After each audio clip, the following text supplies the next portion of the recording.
Hey y'all. I'm trying to get my stuff together. Oh, where they at? Okay. There we go. What's going on, everybody? Y'all know who it is. It's Carl K. Star. What is happening? Y'all see how Dario set me up and had me on here crying? Oh. All right, so those of y'all, just wait till y'all come in. Hey, everybody coming in. What's going on, y'all? I am Carl K. Star, if y'all don't know. Yeah, I'm gonna go ahead and get into some things. We're gonna go over this episode. I'm gonna give y'all my opinions, what I thought, at the time and how I may feel about it now. So, I feel like we should get into it. And, go ahead and just talk about it a little bit. Then after we get done getting into the things, we can invite the rest of you guys up here and everybody, we can all have a little piece, So, let's go ahead and get started. Let's bring in that first scene and let's go ahead and get it done.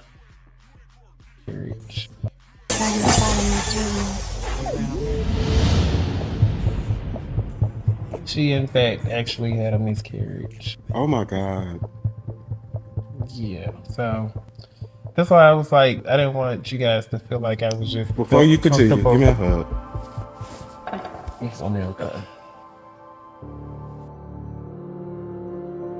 Thank you. And I just, I just don't want nobody to feel like that. I feel like I don't want to be around and things like it's right there.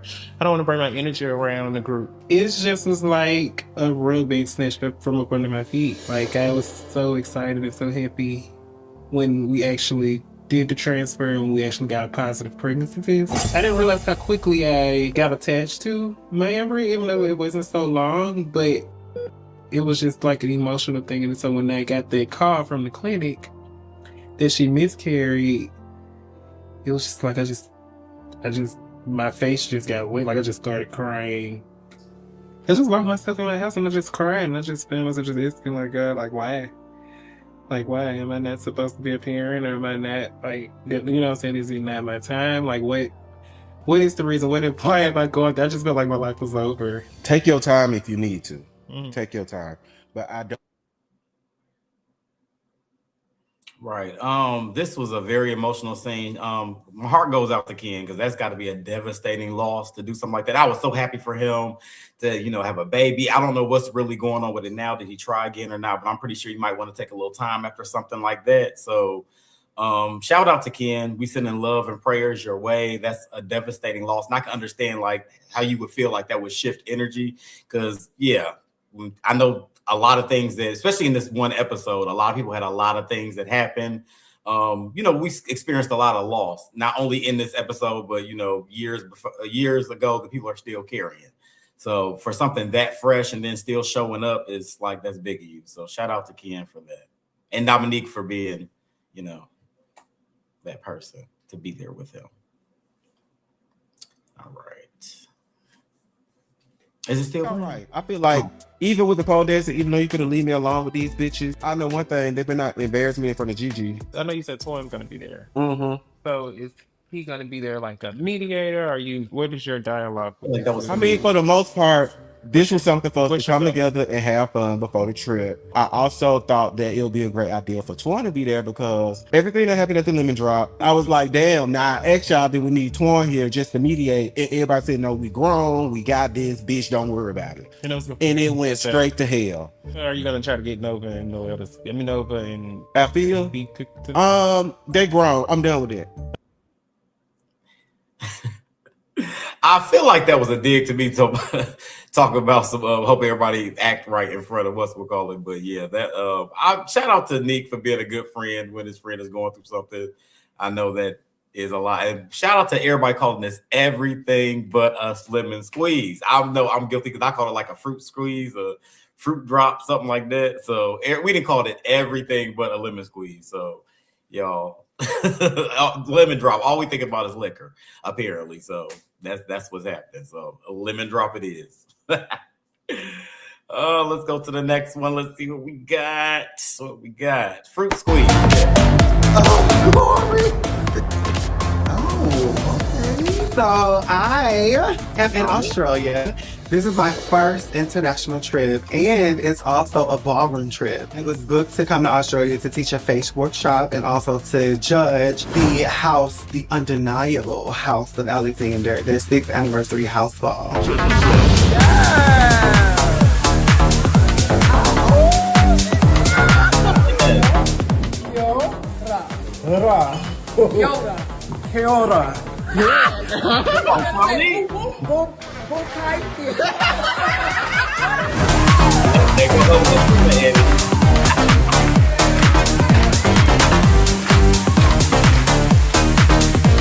That I know for sure is my cheekbone, so that follows the structure, right?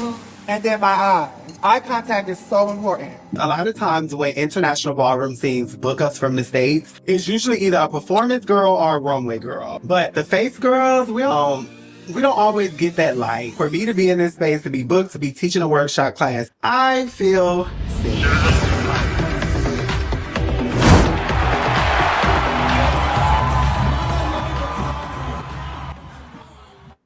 Now, one thing about Toni, y'all, Toni is going to work. Now, I'm telling you, out of everybody on this cast, I think Toni ragtag ass probably chased the most out of everybody. Like, everybody's saying, like, well, she wasn't around as much, but that's because she was actively living her chase. So, Toni said, season 6, y'all ain't see me, but guess what? Season 7, watch mother work. So, if I've been knowing Toni probably about 10 years, Toni's been this person. She's always been one of the hardest working women I know.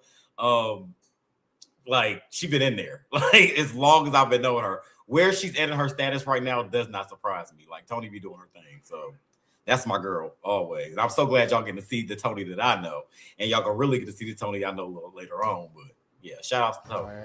Being that I'm the connector of international and national ballroom scenes, but sometimes I'm overlooked. Again, I feel so seen. I feel like somebody honored their word. Somebody saw me. Somebody deemed me valuable enough to be here to spend their coin on me. Period. See, Toni is what you call chasing, baby. That's a chasing lady, okay? She don't play no games. Australia, I don't think has anybody on chasing went to Australia yet. I don't think nobody done that. I might have to one up her next season or something, you know, if they have me back. And I might need to go international too. I'll be getting the calls, you know. Came all the way from Birmingham just to kind of check in with you all, you know, loosening up, kind of getting a little exercise in. 2 to 3 pounds before we go. 2 to 3, you know. I'm going to turn it over to our wonderful instructors, and they're going to, you know, stretch us out. I'm excited to spend time, and I feel like, hey, if anything else, we could at least learn some moves, because the stripping is something that I wanted to do when I was like 26, 27. I was like, you know, I had this name, Caramel Thunder, that I was going to use. Never got to use it, but I'm gonna use it today.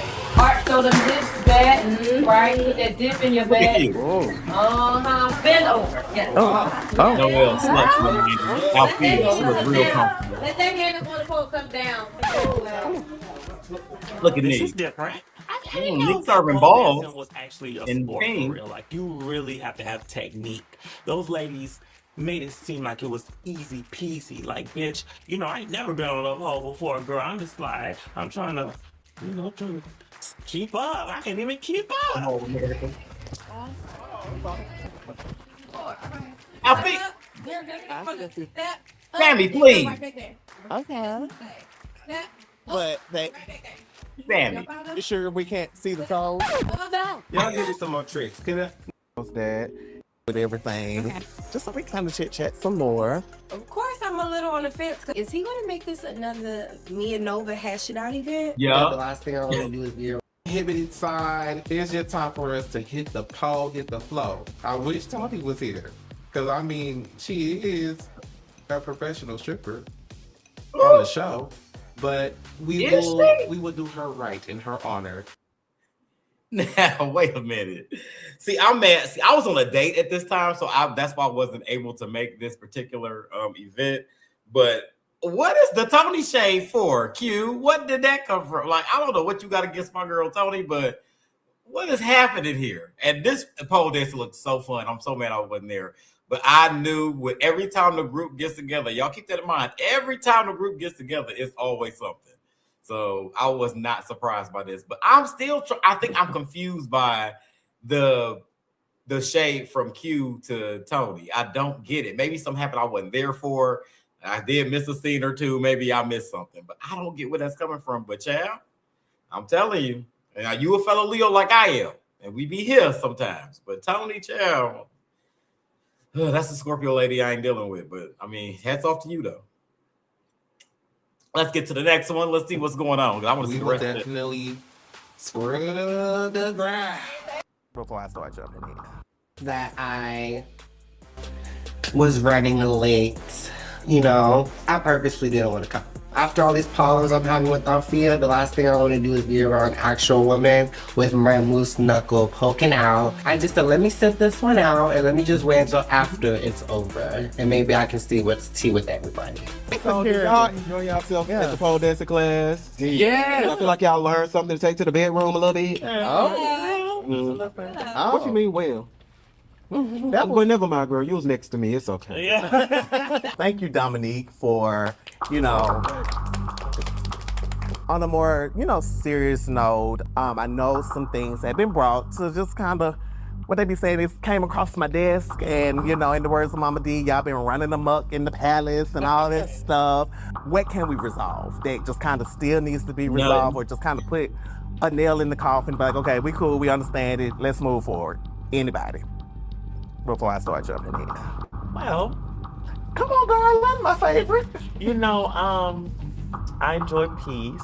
Okay. I feel like we're getting better. I feel like we've all had our differences and we've come to some kind of resolution. Right. Not all of us, but some of us. Yeah. But I feel like, you know, we take it one step at a time. Yeah. And I feel like another reason I did want Twan to be here is because I did suggest that he came to the lemon squeeze. I think everybody here knows that. And, you know, a lot of people declined and said we grown and we can handle it. So, These people. who said that? I suggested it in a group chat. Yes, Tramel. And everybody said we good, which, I mean, yeah, we were good. But I feel like if we finna travel, we're gonna be around each other. Everybody gotta at least be somewhat in the same vicinity while we in Miami. I mean, for real, we gotta at least move forward. So I feel like I do notice that there's like a natural divide, and I want to address why is that. Okay. Because it seems like, and it doesn't seem like it actually is, that it's me and Alfeeya on one side. Toni kind of somewhere in the middle, Noel kind of somewhere in the middle, somewhere. In this moment, I'm trying to speak up for Alfeeya. I could give a shit less about these bitches excluding me from anything. But her, she recently cried to be about it at Sammy's house, and she was sad that, you know, people weren't really seeing her. So I'm like, girl, I'm gonna speak up for you. Well, I Look at think Tramel doing the Lord's work. Q's been as neutral as he can, and, you know, Sammy's been as neutral as he can, and Sure, Jan. you know, Sure. that's y'all girl, ain't it? But I feel like you my girl too. Yeah. Like, I don't want you to feel like, that's why I was kind of confused at the lemon squeeze where our interaction happened, where, you know, we kind of left there. My issue with Dominique was because we had built such a relationship and you were asking for us to have a date with my child and the dogs right. and things That was like genuine. that. Like, I really was like, I thought it was brothers to me. So when you had ran after Nova, my feelings were hurt. I don't have no issue with you. Like I told you, I can stay in the same house with you. I don't have no issue. You know I don't have no issue with you. Things get forgotten because it's been so long. But the email, Okay, let's just address it. how did you feel? Say how you felt. However was said, if you feel like it was protected, let's. Okay, so you felt like you weren't protected, and you Yeah. felt like a couple of people ran after Nova when they should have been checking on you. All right, we're gonna take a pause real quick and get into this email. So I'm gonna read it for y'all in case y'all it's a little low for y'all. So what it says, this particular paragraph, because we're gonna say the rest for later, but this particular paragraph says, what hurt even more than her attacks was the lack of protection I received for production in that moment. Yes, they checked on me, but it was after. My +1 was banned, removed from the space where I had hoped to feel safe, simply because I wanted to feel supported. Meanwhile, Nova's behavior was not only tolerated, it was enabled. When chaos broke out, production ran after her, not after me. Not after the woman who had just been disrespected, humiliated, and blindsided. Ooh, cause she using words, bitch. The moment spoke volumes. I was not protected. I was not prioritized. I was disposable in the face of someone else's spectacle. Come on, girl. This is Chat GPT, bitch. If not, bitch, you did your shit. To Q, Tramel, Samii, Nova, and maybe Carl, I can't remember. But I truly appreciate y'all for being there for me in that moment. So let's get into this really quickly. So the email that Alfeeya sent was pretty lengthy. Yes, it was. I'm not quite understanding why some people took offense to it. I feel like y'all been seeing Nick go hard with her, and I think it's that part that really got to Nick, because the fact when she named people that she felt supported her and his name wasn't mentioned, I think he felt some type of way. And I think y'all gotta realize Alfeeya being a cisgender woman in this space for the very first time, even though she's around, gay people all the time, this is something new. She doesn't know. Then you know how the reality TV show goes. You know how the reality TV game goes. So you gotta take yourself out of it and stand from back and look at it from another point of view. If I was Alfeeya, I would have probably felt the same way. What are y'all trying to do to me here? Like, is this a safe place for me? Gay men supposed to be our safe spaces. Is they doing the same thing the straight men be doing? Like, what's happening? Why ain't nobody looking out for me? So that's why when she said maybe, Carl, I didn't take it as a dig, because while the people that she named went after her, I went after her best friend. Because her best friend, because I know she had made a comment and her best friend didn't really do anything. Her best friend actually was about to do something. And that's how her best friend, because best friend was finna tear Nova head off. And I stepped in. If y'all look at that scene again, y'all gonna see me in the corner.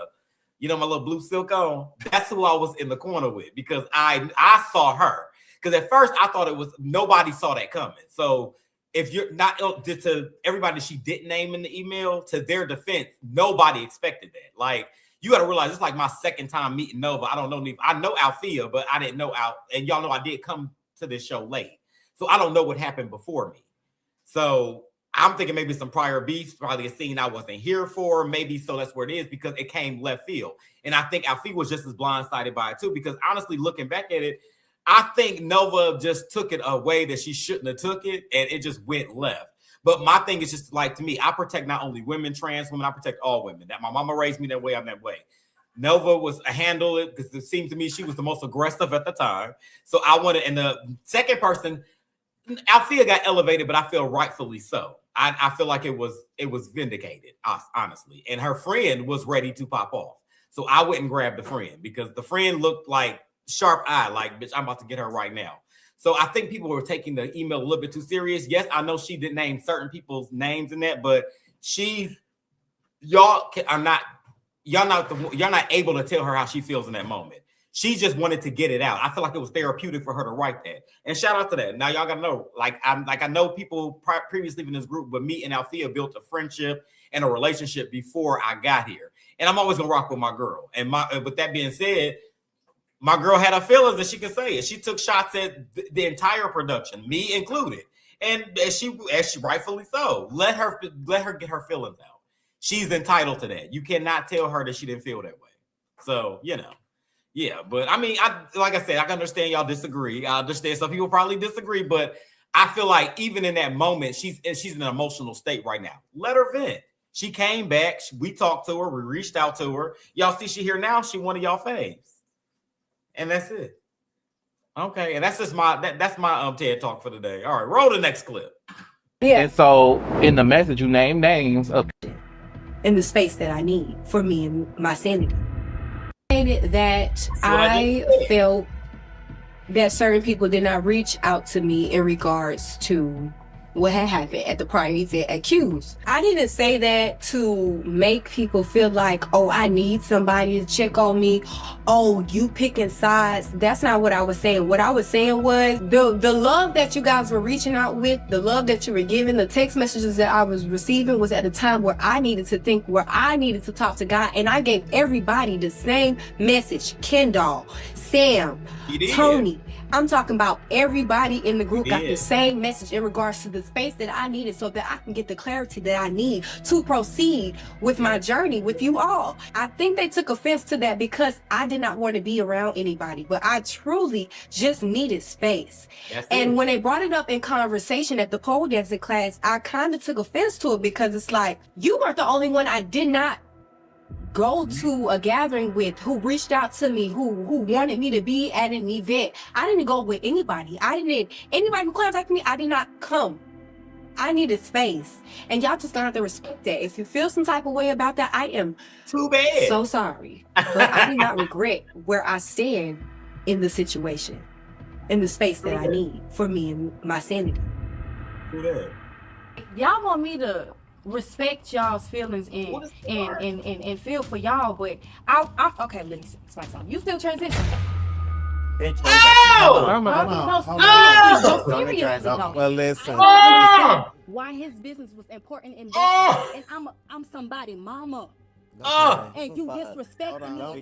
No, that's when you my girl, but damn that, that hurt. That's stuff. And I have not acted an ass yet. I just want to talk to you. Because I know it's heated. Lord. Tell me, because you were shaking. What do you feel like you need? Because I want to share something with you, but I want to hear you. What do you feel like you need?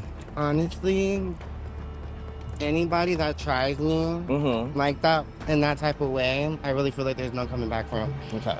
The lemon squeeze, I really was gonna give her the benefit of the doubt, but she came in like thinking she was just too superior for the fucking program, and then she said it again. I'm not calling you bro. I'm not calling you bestie. I'm not calling you a man. Now, I will say this just for me, because we're all human. When the thing was brought up about like her parenting skills, I felt some hurt. My mom didn't have no parenting skills. Because I'm her oldest. I don't know what she's going through as a parent. I don't. And that's why I try to get to know everybody on my own. And I don't know what you may have gone through with your own parents. Because you've already said it. Alfeeya keeps on bringing up, in a funny way, my transition, saying little slick-ass comments. So you want her to stop bringing up the transition. Got it.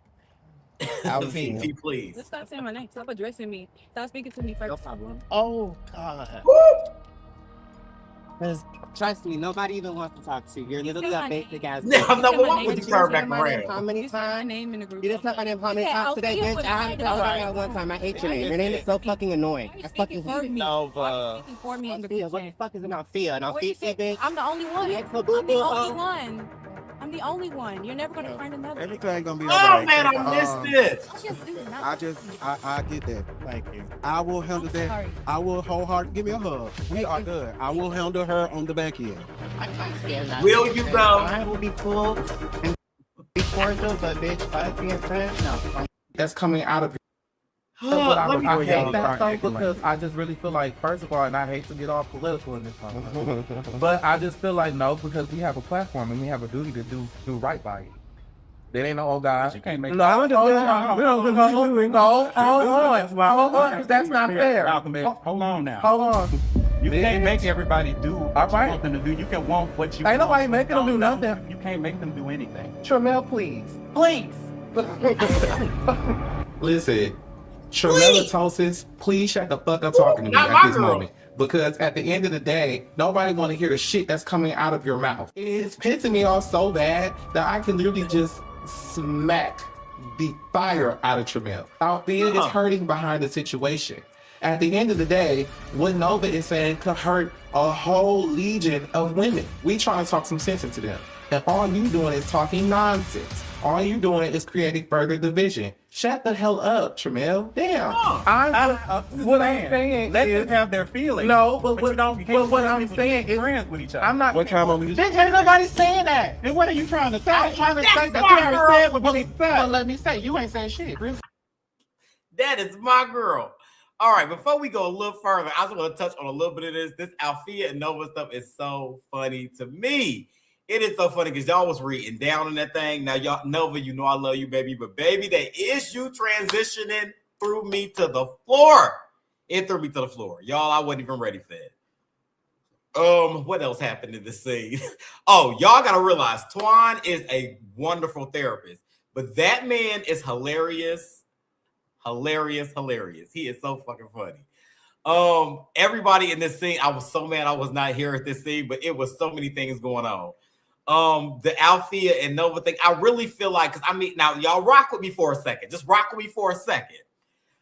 Looking at Nova in this particular scene, I feel like with Nova is something deeper. And I'm not even with Nova. It's a couple of cast members on here, but I feel like we'll get into later. But it's a couple of things I feel like it's deeper things happening here. And I really don't think that she's really mad at Alfeeya per se. I think she's more mad at what Alfeeya represents and what has happened to her in her lifetime over the years. I'm not a therapist. I'm not Twan. Twan, correct me if I'm wrong. I'm just saying. That's what it looks like to me. So I don't know her well enough, but I will say Alfeeya stood her ground, and Nova's a firecracker. I mean, I see that. Now, this whole thing going on with Q and Tramel completely blindsided me, because now watching this scene, I understand other scenes that happen later on. So now I understand why, things went the way things went. Because I'm like, what is all this about? Now I see why. Hey, bitch. Y'all say hey. Bitch, I look a mess. Hold on. I was asleep. Hold on. What you want to say, bitch? I want to say, in this very moment, I look terrible, y'all. Mm-hmm. But what I want to say is I find it so funny, because now I can talk. Okay, go ahead, bitch. I want to say that I find it so funny that not but like an episode or two ago, Q was like, oh, don't make them be fake on TV and da-da-da-da-da-da. But as soon as I said, it's a problem. But you got to ask why. And why is it a problem, Q? Tell me why it was a problem. I was just telling you, don't force them to be friends, girl. And if you're asking yourself the question that Tramel just posed, why is Q doing that? We will get into that. Y'all was in him a couple of weeks ago talking about stuff. Oh, yeah, Tramel, Q, make sure it's right. Nah, girl, now when I said it's a problem. KenDoll, I'm gonna beat you up, bitch. That's not you would hit the wall, Carl. Hold up. Hit the wall, Tramel.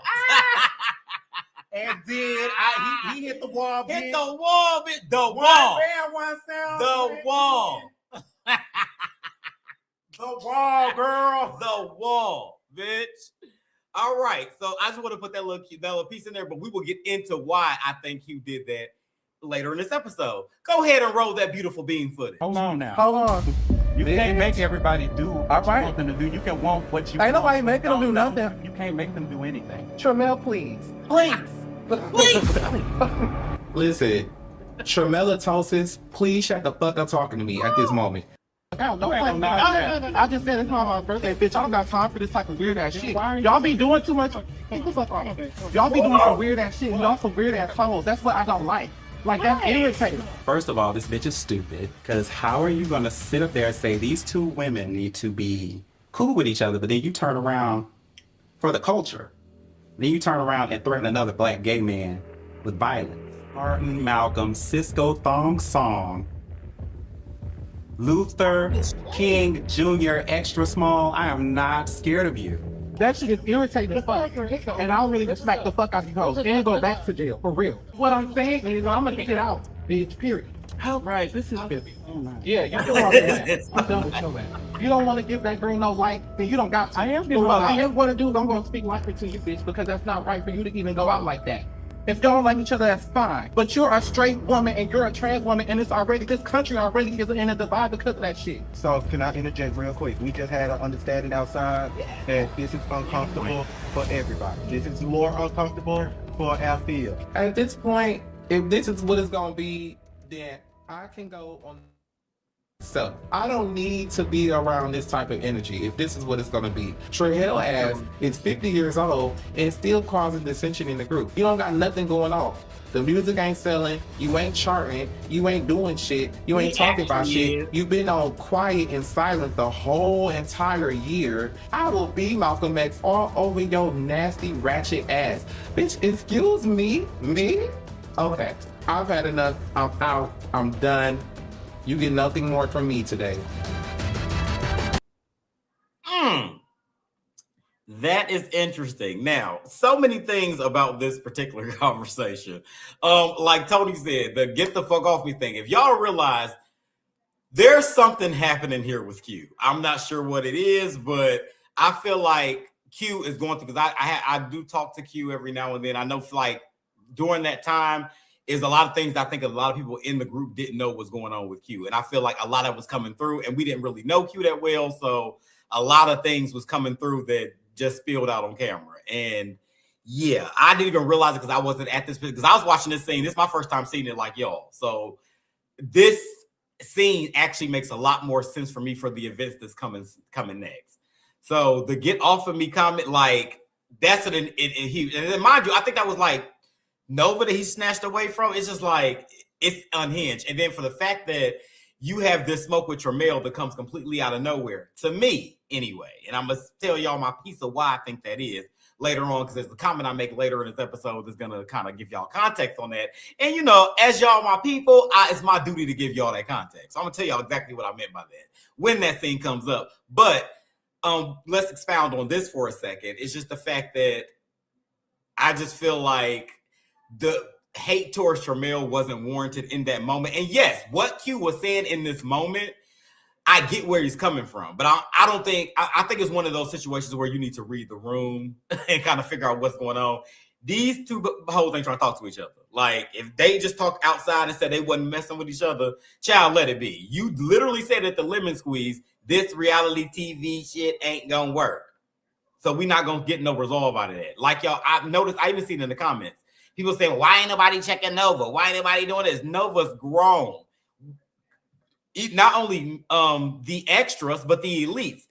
It's a couple of representatives from both of those groups have tried to talk to Nova about the things like, girl, you sure you want to go this route? And Nova just don't give a fuck. So at the end of the day, we can't just stop what a grown woman has to say. Like, if she want to say that, she want to do that, we gonna let her do that. And that's just it. But we can go ahead and get those. So I'm gonna go ahead after, because we can get through this episode, and then I can talk to y'all, and y'all can tell me what y'all think. But let's go to the next thing. So fatty got lost in the mist. So today I'm in the studio trying to put on a couple finishing touches on my twerk shit, the remix. Marley J, we're coming together and we're gonna really get this together. So of course I had to invite Tramel and Nova to come on down here. Apparently they had a whole dancing thing that I missed because I was out with my man and couldn't make it. But I hear a lot of things went down there and I'm trying to figure out what happened that fast. That's why I needed to be there. Thank y'all so much for coming today. I'm just working in the studio because I'm doing a remix to one of my songs with Marley J. Y'all know Marley? Well, I know you know Marley. I work with him up. Yeah, he actually used to live here. That's that's like one of my friends. He's he's like a brother to me. We did a lot of songs together already. Twerk shit is actually one of my favorite songs. I love to twerk. Yeah, Don't you like to shake your bottom? Whole song was the T.com. That's exactly the type of music I listen to. It gave 305 vibe. I feel like honestly, me and him could do music together and it would sound like Trina and Trick Daddy. But yeah, I know this weekend I had to get up because I supposed to went to Spain this weekend, but it ended up being canceled because one of our friends couldn't get the ticket. So I decided to spend the weekend with my man. They was looking for you. Yes, and speaking of the poll things, I missed that, and somebody called me. I think Nika reached out and asked me like, "We missed you today," and I'm looking like. Well, so I wanted to start it off with just it being like a kind of a divide. No, it's a clear divide. It's the what they call themselves with the Fab Five over there. Are you the Fab Five? Nobody is in that group. No, Fab Six. Okay, I don't really care about the exclusion part for me particularly, and so when when he was talking, I was just like, I just let him talk because I think he has revisionist history problems or something. So he was just talking and he was saying I excluded myself and he said me and Alfeeya excluded ourselves or whatever. And now I do know that y'all had a whole separate group chat and I know a few of y'all left and I heard it was because of certain I left the group chat just because of Alfeeya. I would have liked or I would have loved if y'all would have just like talked amongst each other. Yeah, I would have loved that too, but then she threw me off. She was already boosting her head up to act however she would act, and then she had the nerve to look at me and be like, "Are you still transitioning?" Like when I tell you, I did grab her. I was like, "No, baby, don't say that." Like I'm just like, yo, like if I mush this bitch head to the wall, like I'm gonna be in the wrong. Okay, y'all. All right, so this studio session, I'm working on a remix of my song Twerk Shit. So I decided to, Tramel's always in the studio with me, so that's nothing new. Nova was having an issue because she does music, and she was having an issue finding a engineer that that she didn't get weird vibes from. So me and Nova really hadn't had a sit down really for real up until now. So I'm like, I wanted to reach out to her. When I heard her say that, I said, you can come to my studio session, we can chop it up. Even though I missed the pole dancing, because y'all to realize, like, I have not really gotten to know Nova in this time frame. So I'm like, well, let's sit here. And then they're telling me about this pole dancing thing that I missed. And like I said, I'm just listening to it like everybody else. Now, I know how it looks to y'all on the show because y'all are seeing everything. And some things, like, even though things I was probably there for, like, it wasn't my issue, so I wasn't paying attention to it. So maybe that wasn't the best move to make, according to y'all. But it's just the fact that it wasn't my issue. Wasn't nobody whooping nobody's ass, so I felt like I didn't need to be in it. So that's where that came from. So this was the opportunity I took to get to sit down with Tramel and Nova. They kind of catch me up on what's happening. Because, yes, me and Tramel lived together actually for another week. Because after that, we are actually getting two separate places. But never here or there, I don't see Tramel that often. So with that being said, I'm like, let me catch up with him. Because I didn't know about the pole dancing. I was out with my man, and we were out having a good time. So, babe, where we go? Was that the Fantasia concert? Yeah, we went to the Fantasia concert. That's where I was at. So with that being said, this was just a nice moment to kind of get to know Nova, get caught up on everything, and tell them how I felt about things, and then kind of get to, talk to each other and exchange stories. So let's get the rest of this footage so I can, expound on that. If you hit me, I feel like Q was a little bit unhinged. Like, taking that aggression out on everybody else is just crazy to me. I'm confused about a lot of things. The email that Alfeeya sent was first a bit long. I'm thinking the email is that she sent to the entire group is why we're having such an issue and why there's a divide. I think the problem that we're having here is that people that are into it, we're not getting to the source. It's a lot of rocks being thrown. There's a lot of hands that's being hit. There's some other bitches that's running that Fab 6 DC6 situation. I think that Ken is running the shit. I think Ken is running the show. Because y'all have enough group chat that I'm not in. And neither is Alfeeya, and neither is Carl, and neither is Toni. So I'm not excluding myself, and Alfeeya's not excluding herself. You're excluding us, bitch. You ain't got a lot of me, baby. You ain't got a lot of me to kick it. Okay, so this particular scene, exactly what I was telling y'all earlier. So y'all notice, all the way to this point, y'all been seeing all these people getting into it. But y'all ain't been seeing the people that's connected to these people. So Tramel has this theory. Like I said, I don't know how Tramel feels. This is my first time hearing Tramel feel the way he felt like that. He said KenDoll. I didn't say Ken. I honestly feel like it's people that y'all not paying attention to. But you know what? I can't even say that. I felt like when we were filming this, by the time we got here, y'all weren't gonna know. But I've been paying close attention to the comments. And y'all have been, you know what? Shout out to the Chase Atlanta gang. Because y'all been paying close attention. And I have to say, I pat y'all on the back. Because I did not have to get up here and explain anything. Because y'all saw what I saw.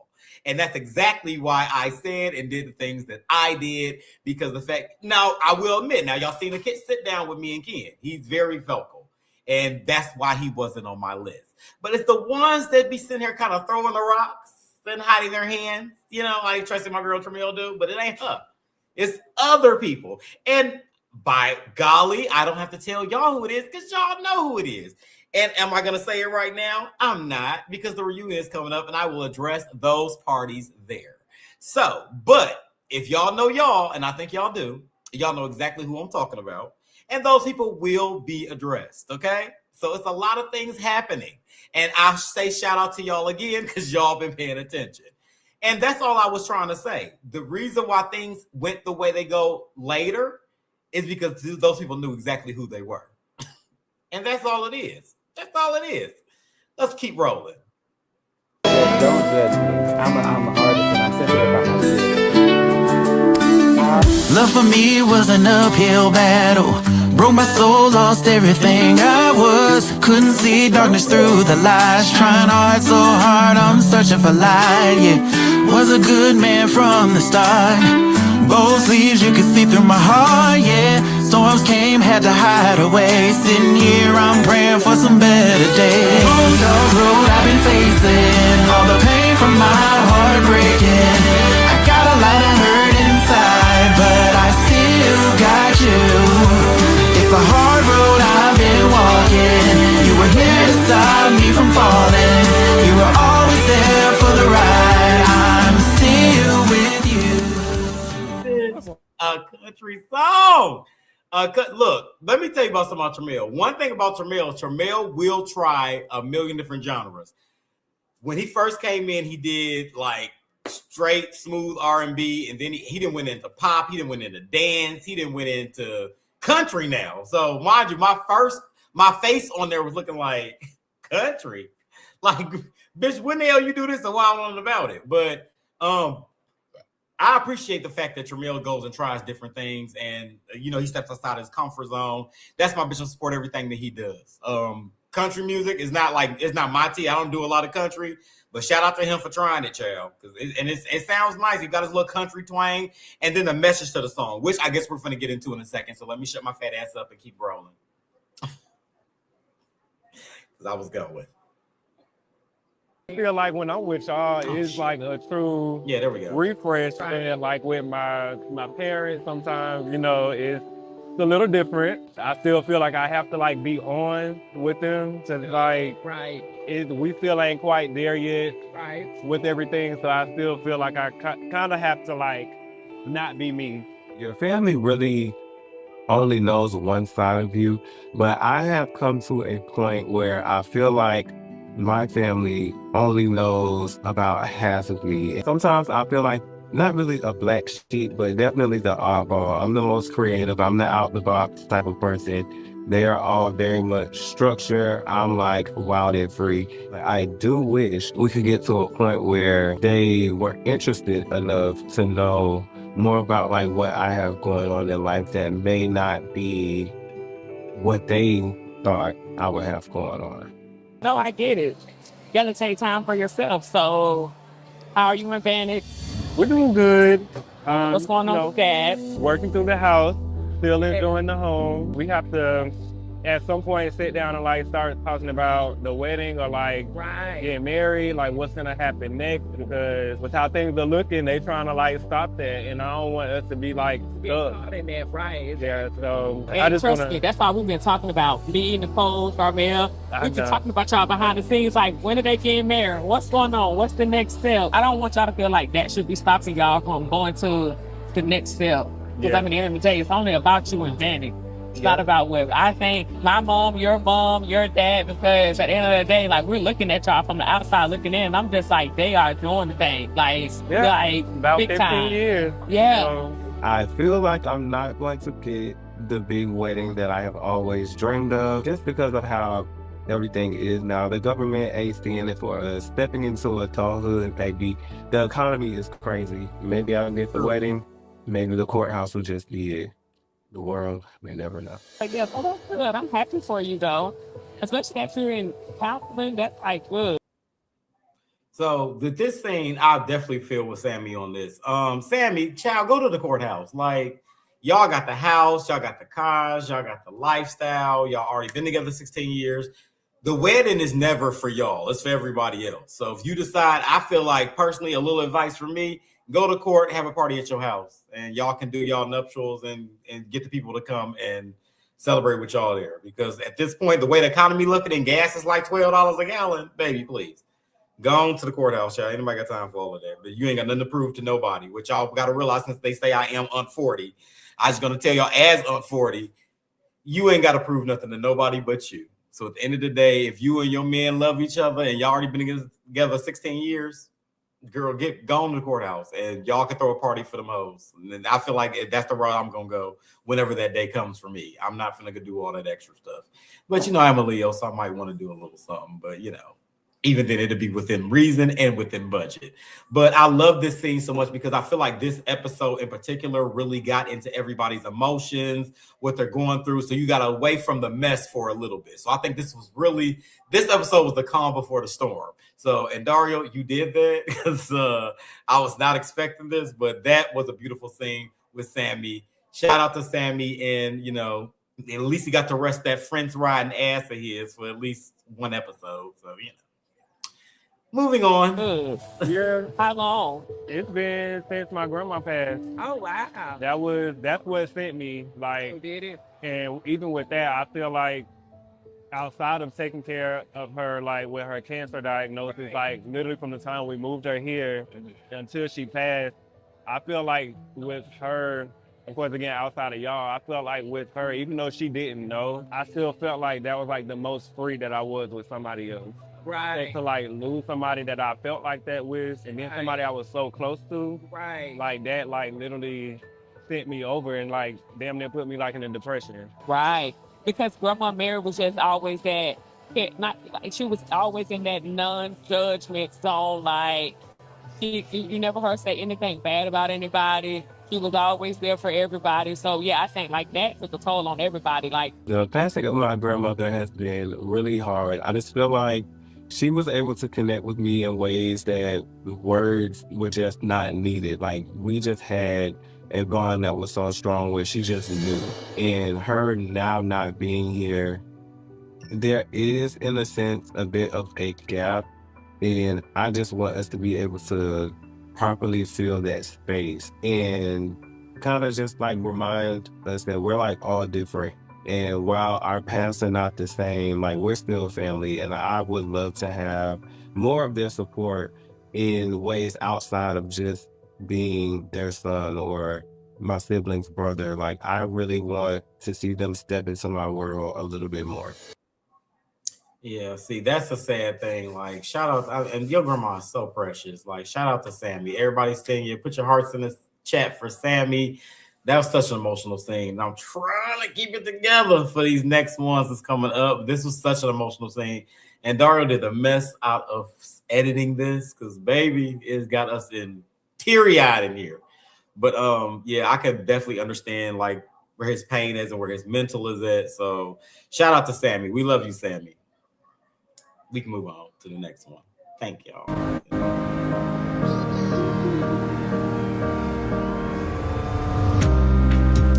This song is dedicated to all my angels. Yeah. Mama, I love you. You always been the strength for me.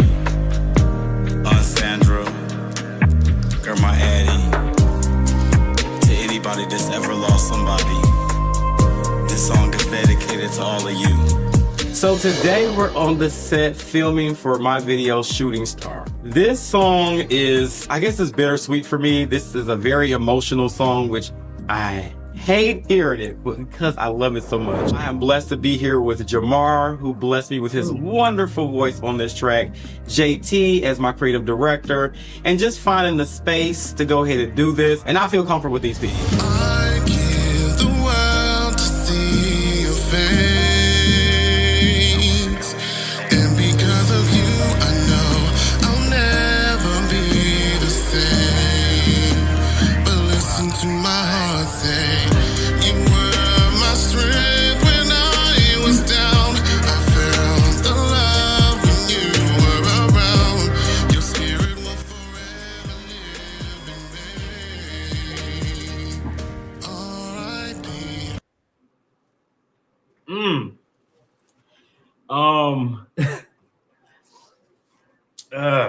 I really hate this part.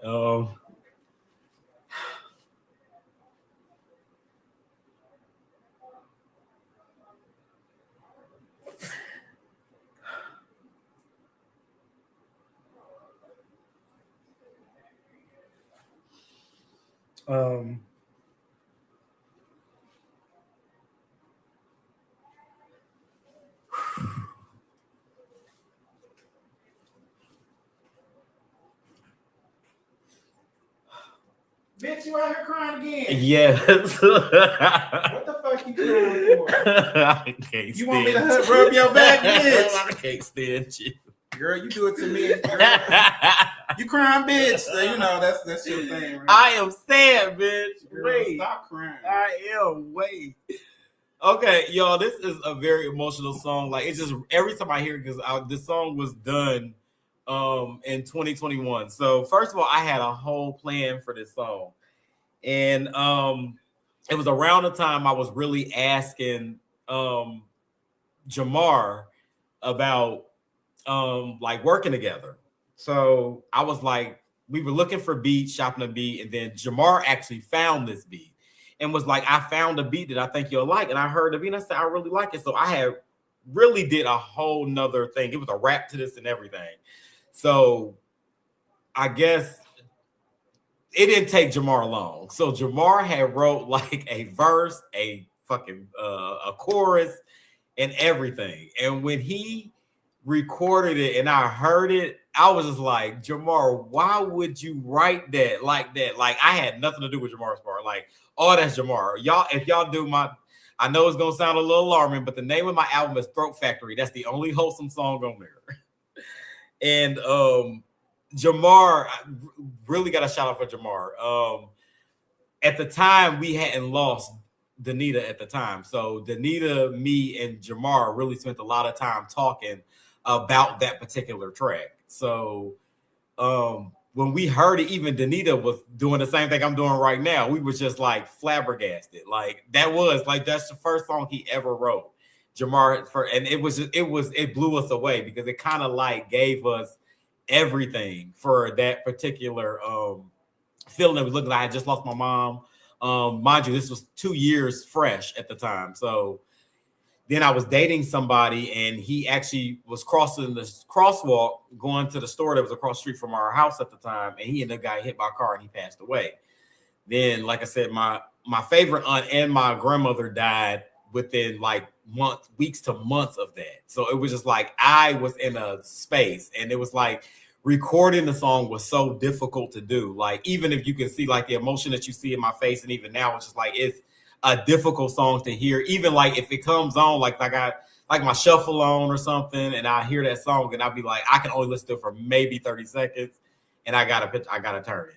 But shout out to Jamar because Jamar really made that song. He is the highlight. So it was basically it's not Carl featuring Jamar, it's Carl introducing Jamar. So it's K-Star introducing Jamar because that was the first song he ever wrote, first video, everything. The video y'all coming soon. We having some technical difficulties with the producer. They're trying to get those parts off the drive, and that's why y'all haven't got it. We was actually would have premiered it already, but we're having issues with some of the parts that come out. But y'all would definitely get that premiere over here on Chasing Reality at 100K. Period.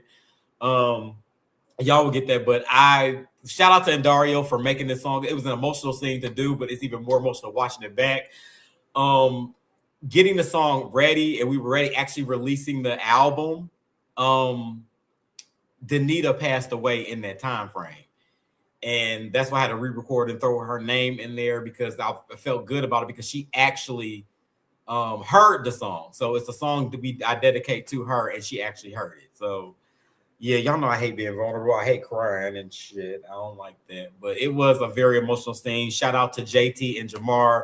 JT was my director. Jamar was in the video. And I could have done it with two better people. Like these are like my closest people. That's like my brother, my sister. So I knew in this moment, and mind you, they made me cry in that scene because I'm like, we all had a relationship with Danita. So it's just like, just looking at them, looking at that thing. Jamar knew we do it because Jamar be having that eye like, bitch, cry, let it out, bitch. So it was kind of one of those things. But yeah, that was an emotional scene. I knew Endari was supposed to play, and I'm looking like, I can do it.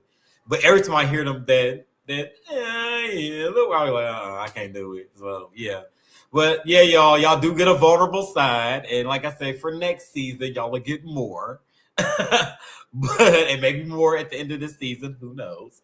But yeah, I just want to let y'all know that there is a vulnerability side to me. I'm not, crazy and wild and drinking 40s all day. I'm human like everybody else. And I feel like it'd be nice to let people know. Because some of you guys here are familiar with me already. And a lot of y'all don't know that side. So I just wanted y'all to get a more, I guess, human side of me instead of the person that's always rah, rah, rah, and always loud and cracking jokes all day. So yeah, and I feel like, chasing is the perfect place to put that. So that's why we're here. So let's move on Dario. You already did it to me. All right, good evening, guys. My name's Dominique, and I would like to welcome you guys to Brushing and Combing 101. Welcome. My name is Wayne, and I own Happy Hours Pet Care Services, and this is Brushing and Combing 101. What you're watching here today is manifestation, babe. I talked about having my own grooming class, but to actually make it happen, that shows you that God is still working. I ran into the owner at the Mud Gala, and he said he wanted to collaborate in some capacity. So we came to terms with we're going to do a masterclass just to teach pet parents how to maintain their dog's coats, keep their nails trimmed, and just keep them clean in between grooms. This is Isis. Isis is going to probably want to lay down at some point in her groom. So do what makes her comfortable. One of the techniques to make sure that you're brushing and combing properly is you want to really get down in there because you want to make sure you're getting down to the root again. Saver for parents. Thank you guys for coming in. Hello.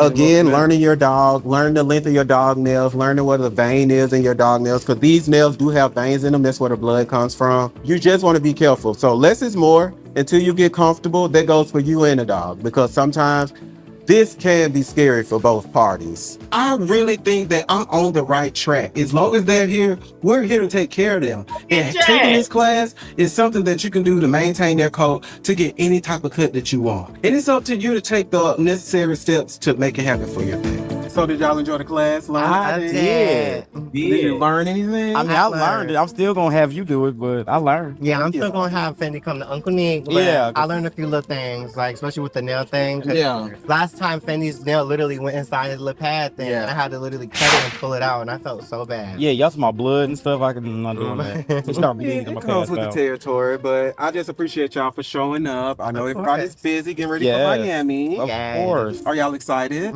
Yes. Is that going on? I heard we had 2 different homes or some shit. You know, the girl said that everybody's divided, so I was like, why not divide the houses? Yeah, I mean, true.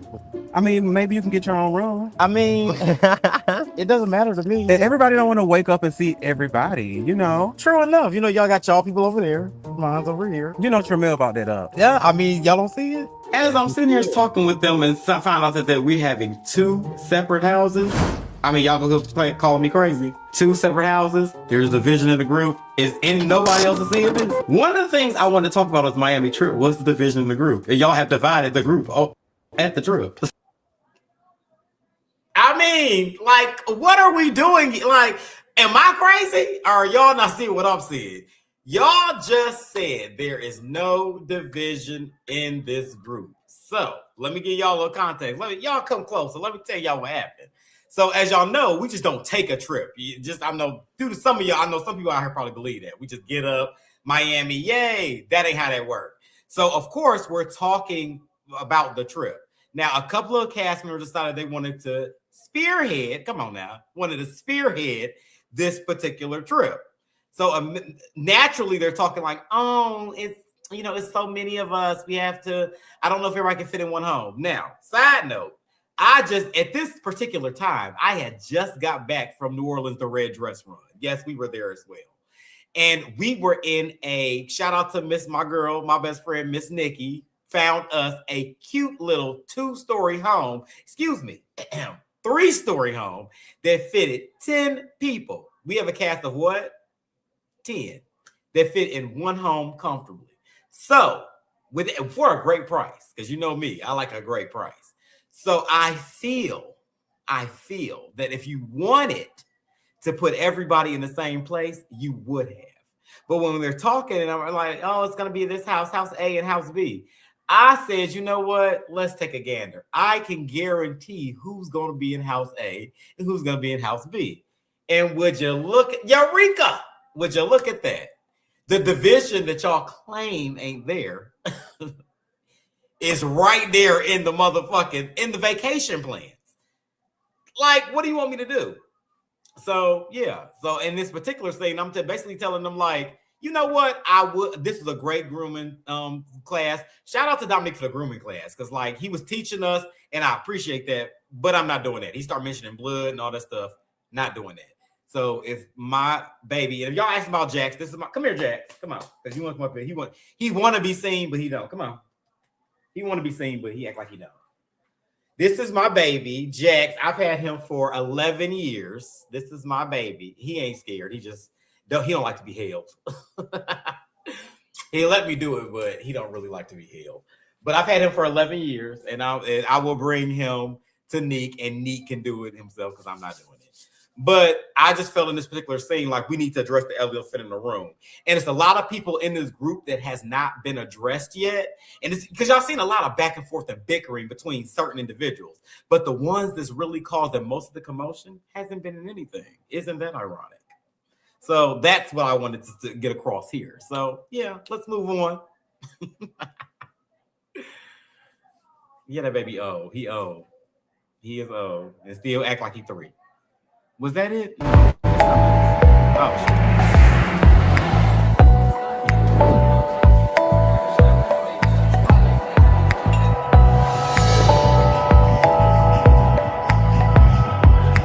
After everything that went down the pole dancing class, I really don't feel good about it. I hate the fact that I got out of character like that. I hate the fact that we had words, me and Tramel, and so I really am uncertain about this trip. I don't know if this is a good idea at all. And I really want to take some time to talk to Twan because I want to share with him how I really feel, because I'm a little bit nervous that everything that I've been going through is kind of fueling my emotions and maybe give me pointers on what I could do to stay calm and whether or not I should even go. Shit, y'all done got me back down here at the Loaf Atlanta. I had to spin the block. I had to spin the block. Yeah. Okay. Okay. I am definitely ready for a little break. I'm definitely ready to take a vacation. I'm definitely ready to just kind of relax and recover. I feel like I've personally put a lot of energy and a lot of effort into putting my best foot forward and trying to make this experience like just the best it can be, despite all of the, you know, the hiccups and the setbacks. And what has been your biggest setback that has kind of been an eye opener for you just this year alone for yourself? So, as everyone kind of knows already, I did a little time. I went to jail. There was a situation where I had my best friend and we had moved down here together. And we were living in one space all together, kind of following our dreams, working, whatever. Yeah. Someone came into my life, I fell in love, and it took me away from that. And that caused problems within the friendship. Yeah. To the point where we got into it one day and she was like, all your stuff is in the street. Oh, wow. Basically, fuck you, bye. And we have not been friends since then. Okay. And so, because all of my addresses on my license were tied to that place, when I would get tickets and stuff, it would go to that location. Yeah. But I would know that I was getting tickets because we were no longer speaking. And so over like two or 3 years, it added up. Yeah. And maybe 2 years, it added up. And I got pulled over one day, brand new car, got pulled over and went to jail. Yeah. I was only in jail like 3 days. But once I got out, I was on basically some type of probation. It's called pretrial. Yeah. And so what I didn't know and what wasn't explained to me is that I had to check in every single month until I get a new court date. Once I was flying out the country, they assumed that I was a flight risk. And so they thought that I was trying to flee. It caught me off guard, and that's why I was away for so long. Because when you're getting extradited and you're a flight risk and things like that, it takes a little bit longer. One thing I can tell y'all, a Leo gonna have a plan, baby. The Q is definitely a Leo. He got a plan, and you know what? I know what you did there, and I'm here for it.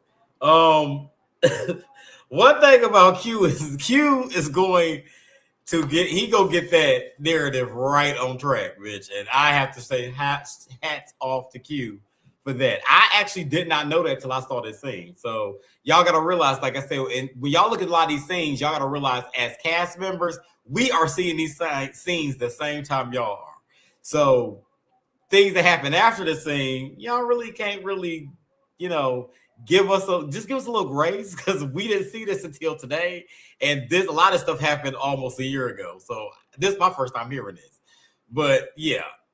Like I said, because I know I remember I think we were on TTB's channel, and I said that he was like a scammer. Now, I want to clear that up because me and him did have a conversation about that. I'm not saying that he is a scammer. I'm just saying that because I worked in the airport industry for a very reputable airlines for like 10 years. And I saw people that got arrested if you got arrested at the gate, it was always something serious. It was never nothing for like to me what he said. So that's what I meant in that context. Not saying that, oh yeah, he went. Now I did in the beginning. Y'all seen that in what episode 3 or 4? I thought initially that he went for scamming because they not gonna pick you up in another state. Like that's crazy. That's how what I thought at the time. But like I said, this is new information that I just got. So just to put that out there, K-Star Carl never said you was a scammer. I did at first, but new information. Hey, but that's exactly. I just said it. That's what it looked like to me. That is what it looked like. It was just the last scene. I think so. I don't remember. Well, if it is, we can go ahead and drop that link. And if y'all got some questions for me, some of y'all want me to, explain for y'all, let's talk about it. Let's get into it. Oh, hold on. Is something else happening? Hi. Oh, please. Please. Why would you be the first one up here? Nikki, what you want? I just wanted to say this was a tough episode to watch. I'm not going to. Wasn't it? I cried from the beginning, then I stopped, and then I cried again. Like, I'm not going on camera because my eyes are still red because I cried again seeing the damn scene. I'm like, God damn it. Luckily, Tramel came out and put me in mid laughter beforehand because I was like, I said, Dario, like, why would you do this to me? Because now I'm finna do this after show. My eyes will be puffy, and I don't want to be puffy eyed. Yeah. Stop showing it to us. He did it. I told you he is a setter upper. Look, stop showing it to us. Like you already know. And then shout out to our homegirl, another one of our best friends, Keisha passed away literally the same day, 3 years later, which is this year actually. They passed away both January 17th on 3 years apart. So yeah, we've been taking a lot of hits. But I like Nikki have told me, she's one of the ones who told me like, hey, she would want you to keep going. So that's where we're at. So shouts out to you, bitch. Oh, thanks. I love you. Love you much. What else you got? I know you got something else. Yes. So what was your opinion on how Q sort of piped up at Tramel? Because I feel like if I would have been there, I would have been like, who the hell are you talking to like that? Because I didn't like that. That situation. Oh, you better be edited, bitch. Listen, that scene completely caught me off guard. Like I said, I wasn't there. This is my first time seeing it. So I know me and Tramel talked about it in small portions later on, as you would know. And I didn't know because, like I said, I heard things about it, but I didn't know until I actually saw it today. This is my very first time seeing that scene. So it's just like, I didn't know it was that much smoke going on here. And then for it to come from Q, that's why I made the comments earlier. I feel like the people that's getting into it don't really have beef with each other, but it's other people that's kind of like pushing it, which we will get into because we have about 2 or 3 episodes left. And we will get into that. Well, at least try to anyway, and see how that goes. But yeah, I didn't too much like that at all because I feel like I don't understand why those two would get into it. It didn't make sense to me. But based on how things been going this season, how things went later, and how things been going even now the season's out, it makes sense to me. So, yeah, it was just, I mean, I understood both perspectives, but it's like, yeah, you can't, say one thing and then say something else. And I saw that message that Dario put 3 minutes per person. Yeah, I'm not gonna hold y'all. I'm not gonna stay up here long. I just wanted to tell Carl that I love him and that this was just, this was a beautiful episode to watch and to experience. And yeah, okay, I'm about to get off because I'm about to start. Get your ass out of here, bitch. Okay, I'm getting off. I'm getting off back. She's such a crybaby ass bitch. That's my best friend, y'all. And she's just a slut from the 90s. All right, who is next? What else y'all got? What's going on? Nova! Hey. What's up, bitch? What is good? Yeah, out here chilling. Girl, what you got today? What's going on? How you think about everything? Oh my God, I just wanted to say, Carl, I'm so sorry about your grandma. Seeing that scene with you crying with Jamar and JC, I was like, oh my God, Carl. Because I don't see you like that ever. You're always so spicy like me. You know how mad I was? I'm like, oh, damn, I'm crying on this damn camera. And everybody about to see this shit. I was so mad.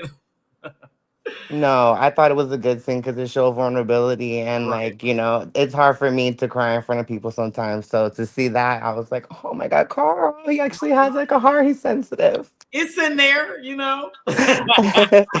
And then I loved our scene with you introducing me to Jerry. Yes. And did use him, didn't you? Girl, thank you because he is my producer now. And because of Period. you, See how Southside that work? Princess, the EP, will be coming out Period. soon. That's what I'm talking about, girl. That's how we work. Network together. Bitch, I know period. that's right. So yeah, I'm gonna be quick. I just wanted to say thank you for introducing me to Jerry, babe. I was really appreciative of that, and your grandma stuff that touched me. So I love you, I love you, girl. and have a good rest of your after show. And Okay. everyone to the fans, Supernova in Space is out. The Another children's book that was supposed to never come out, it's out. Link in my Instagram bio, y'all. Listen, And get that have a book, good bitch. night. I can't stand Nova. I told y'all she is cool. She crazy as hell, but she cool. Roll up, my arch nemesis is here today. What's up, Roll Yeah, up? we ain't arch nemesis. We didn't We got good now? We good now, bitch? so. As you know, I've been peeping things, What you and been peeping? we'll talk about it on the reviews tomorrow. I got you. I'll swing through. But I see something with Q, but I'm gonna mention it. I think. How do I want to rephrase this? I Yeah. think the anger is misplaced from the other crew that is saying things. But what do you think the real issue is with Tramel and Q? I don't really think it's a real issue with Tramel. Honestly, just look at like me, I look at it from a different pair of eyes. Because of course, once I lived through it and then I'm watching it back. Like I said earlier, there's scenes that I didn't see. Now, me, like I said, I am on T40. So I am looking at it from a more wise pair of eyes. And I feel like Q's really going through something this time, and I can pinpoint it. I didn't pinpoint it so much at the time, which y'all will see. I didn't pinpoint it at the time, but as I'm watching the scenes back, I can pinpoint that there's something there that's really bothering him. Because, like, for example, like me, I've been in jail a few times, so jail ain't nothing for me. I sit in there, bitch. I go to sleep, wake up for breakfast. I do a little bird watching. Jail is fine. I'll be fine. I call my job, like, what's up? Tell my job I'm on vacation. Use my PTO days for a week or so. That's what I do.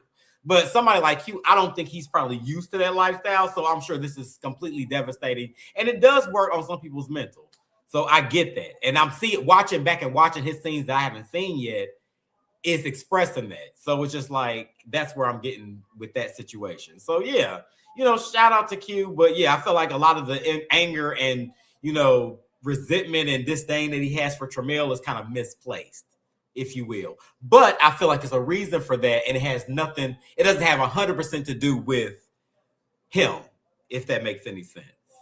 And we'll get into that later. I'm trying to wait I really want to talk. Like I tell a lot of people, even including y'all, I really want to talk about some things, but I'm trying to wait till the season's over so I can really tell y'all exactly what I was thinking then, now, all of that. I need to figure that out. So yeah, I'm gonna wait till the season's over and then I'll tell y'all how I really feel. What's up? What's going on? Can you hear me? Yeah, I hear you.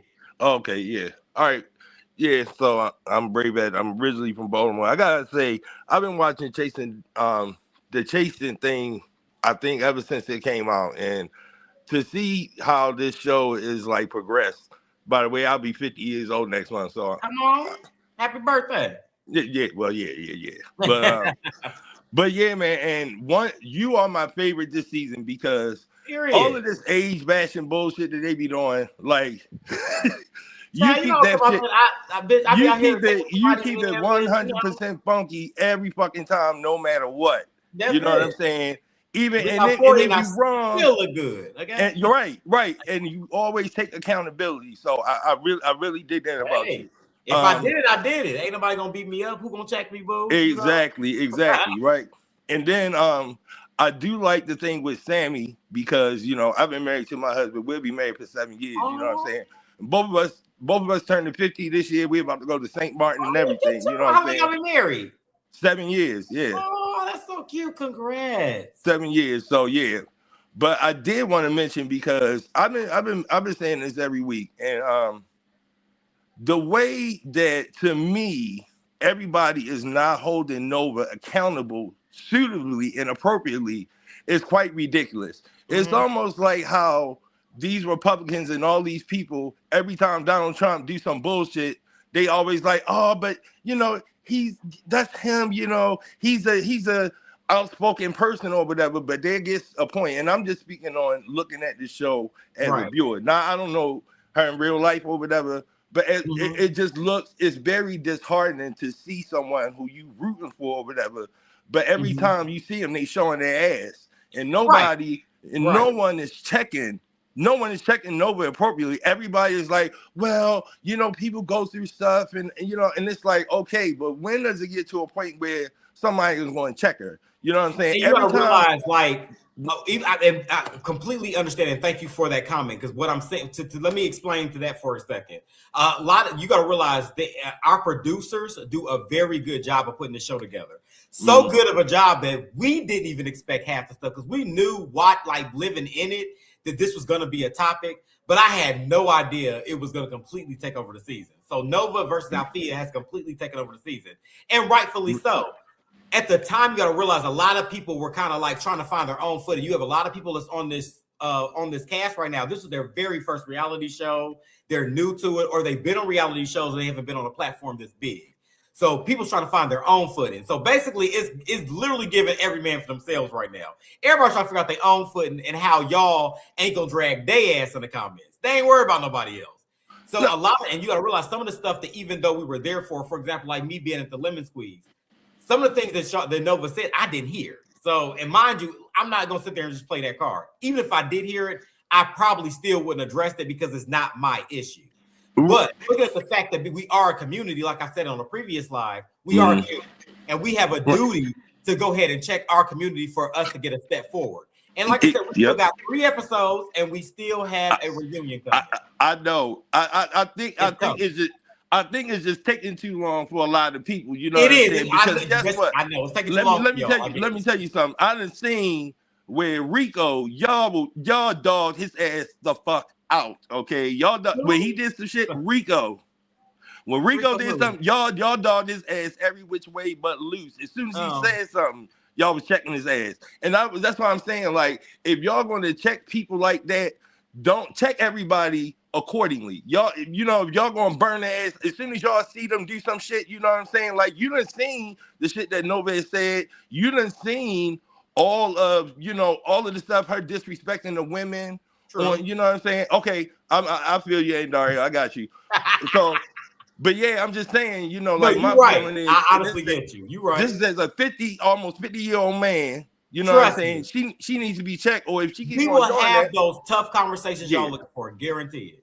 Yeah, but anyway, I dig y'all call. I fuck with you. I love you. Congratulations. You ever come to Chicago? Birthday, happy anniversary. Yeah, whenever you come to Chicago, I'm the only one. Period. My best friend Nikki there. I'm always there. I hit you up. All right. Yes, sir. Take care. Mwah. Who else is next? I don't even know which one he's talking about, but Chavo. So not her. Hello. Hey, what's going on? Hi, Carl. Hey, you look so good in your red cunt. Oh, y'all look red on my color out. Yes, giving. Looking good. 40 going on 21. Listen, I keep telling these hoes, bitch, 40 where? Yeah. I still take their man, bitch. What's going on? Yes. So I have a question. Yeah. Shout out to Ken and his situation, of course. But how do you feel about his constant dig about having a roommate? You think that matters? I feel like if y'all, honestly, to be perfectly honest with you, in this community, it's not uncommon. So one thing about what I've, because I grew up predominantly in a heterosexual community, and then I got into the homosexual community a little later. I noticed that being in the LGBT or LGBTQ community was like being on a fucking set of Mean Girls. That's literally what it is. So Ken reminds me of most gays, especially gays that do have a little money. So they got a little money, bitch. They gonna spend. They gonna have work overtime to make sure that you know that. I honestly feel like Ken didn't initially want to do that, but when he felt like, because he's a Cancer, I have a lot, I'm a Cancer. I get it. Yeah, I and get it. sometimes Cancers get a little emotional, and when they get in their feelings, it's like, bitch, I'm striking back with everything I got, and they go straight to the jugular. and They don't even think about nothing else. It's straight. I've been around so many Cancers, that's like very prominent bitches in my life. I got it. That's why when we had to sit down, everybody like, well, I don't understand why Carl want to sit down. I get Ken, and I like when I talk to Ken, Ken is not as nasty and bitch fuck that. He's not as nasty as y'all think. Yes, I agree. He ain't. But to like me, it's a battle. So if I come at that bitch, he don't come at me, bitch. And bitch, I was fine. Oh, and you a July Cancer, ain't you? Exactly. So y'all right next to each other. I'm yes. literally a Cancer Leo. Yes. You're a cusp. Yeah. Yeah. Yes. I'm July 22nd. Yes. I know how that is. You crazy. Yeah. That's how it is, unfortunately. Okay, girl. Yeah. All right. You're right. I get it. One more question. Okay. So with Q, do you think that I mean, you kind of expounded on it already, but how do you feel about that particular story? Do you think it's accurate, or you think possibly he's leaving something out? And then I'm gonna drop down on Dario. Okay, honestly, he could be. So with that being said, I don't know. That's not for me to say. That's his story to tell. So I'm not here to question the validity of anybody's story. If that story he's telling, that's what I'm gonna believe. But yeah, I just didn't like the way he was coming at my homegirl. But other than that, I know that's gonna get handled. I ain't worried about that. Yeah, I got things to work on. Q is a Leo as well. He is an August Leo, but we're both Leos. I get that. I feel like he's gonna do himself justice. I've talked to Q. We actually have a relationship. It's not a real strong one, but we have one where we had, pretty deeper conversations to where I know that he's not a bad person and he's really going through something. And we haven't really talked about it in depth that much with each other, but we've had conversations that's kind of hinted to that. Not to mention watching episodes or this scene that we're looking at right now, things that I just now seeing makes me get a better understanding for him. So I get that. Don't think we still won't get into things at the reunion. Trust, but I do get it, and I see everybody. I see everybody who they are. I think everybody was just trying to make it. And hats off to the cast. They were just trying to make it. Thank you. Thank you for coming. Toni, please. And I'm going to tell y'all all about Toni soon, because, bitch, that girl is trash for real. So, hey. Hello? Hello? Mishabiki Teriyaki. Hello? Are you there? Sashimi. Oh, the fat lady. Girl, say something. Okay. Hi. What's up, girl? Hi. You working hard out there, girl? I see you out there. Of course not. There he is. What question? What you got today? All right. So, how was Alfeeya asking, are you transitioning a read? How was it a read? Yes. I don't know. It was a good one, though. It was a good one. Because it's like when it comes down to, right, because it's like for her to be a biological woman in her situation, she's going to have questions. So, and every time she asks a question, someone's going to get sensitive about it. Like, what is the point? Yeah, so which I think what we got to realize is that Alfeeya being in this space, being the first cisgender woman, and I'm pretty sure in her regular life, she's not around this many gays and trans at one time. So you got to realize a lot of people, even our allies, they can fuck with us, they can support us, but they're not probably in their everyday life around us all the time. So I feel like a lot of things, as you can see, my best friend Nikki just came up here, I hang with cisgender women all the time. So things that Alfeeya may say, it doesn't offend me, and I don't question it because it's like I feel like it's a valid question for her. I feel like when it comes to Nova, on the other hand, Nova's had a lot of I'm just going off what I've heard off a previous live that she did. She has a lot of traumatic things happen to her, and I feel like I said on that particular live, hurt people, and I feel like Nova's been through a lot, and she's projecting basically, and that's basically what are y'all looking at. Alfeeya's trying to gain understanding, Nova's projecting, and they're literally doing this. And yes, like I said earlier, we are going to have that conversation and try to get a little bit of what Twan was trying to do and trying to bring these girls together. Now, will they stay eye to eye? We don't know. But at the end of the day, as a community that's looking for, peace and justice, we're going to do our due deals to make sure things are done right, not only in our community, in our group, and for the audience. So we're going to do all of it. But as of right now, I completely get where you're coming from. I don't think Alfeeya is wrong in her sense. Alfeeya's learning, and she'll tell you that better than anybody. And I feel like Nova's healing. So y'all got to give my girl grace. Even though I know y'all don't like it, but I just feel like a lot of people have been so homophobic and so mean to her. And it's like, give her grace. Understanding, as black people, we've been oppressed so much. Let's give grace and try to uplift and help people understand. Now, if they give you your ad, they ask the kids after that. I mean, hey, but at the end of the day, let's not say we didn't try. That's it. So, all right. So last episode, you guys were discussing how, okay, Dominique said, if you ain't eating cootie cat, what you here for, and all of that. It's giving now that it's okay to be straight. It's a problem to be now that it's okay to be gay. It's a problem to be straight. Honestly, girl, as y'all seen in that scene, I was just as equally confused as y'all was. I have no idea where he got that from. Maybe at the reunion or maybe later in a couple episodes, he may explain that to you. But I know I didn't get the clarity from it, so I didn't understand it either. Yeah, it doesn't make any sense. It's like, okay, you guys are. But I didn't. believe if I've seen he's been doing a couple of interviews lately, I don't think I think when he was drunk and he just started talking out the side of his goddamn neck. Because even if you see me in that confessional in that scene, girl, what are you talking about? Like, bitch, what? It didn't make sense. So I don't know. Maybe Dominique can explain that for y'all because I'm lost for words for that. I can't tell you what to do.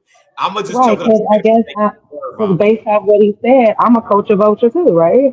Allegedly, according to him, hell, I got a question if I'm one too now because I don't know what's going on based on the definition he gave.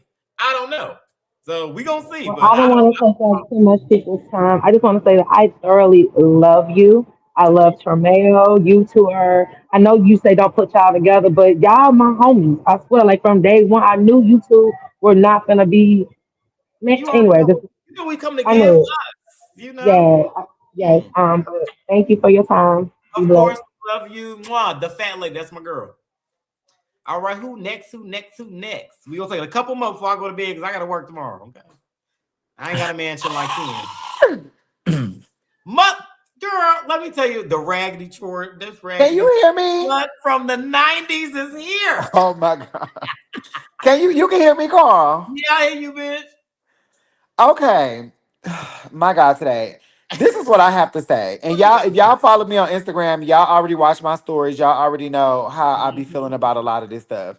And I feel like with a lot of the chasing audience in this particular moment, people don't know how to have like nuanced conversations and have perspectives. And I feel like correct, it's my last season because I quit after this. I can't take it no more. No, Tony, you got to stay, bitch. No, I can't because I can't do this because my issue is people don't know how to have like perspective. My thing is what Nova and I feel have going on, that is between two girls.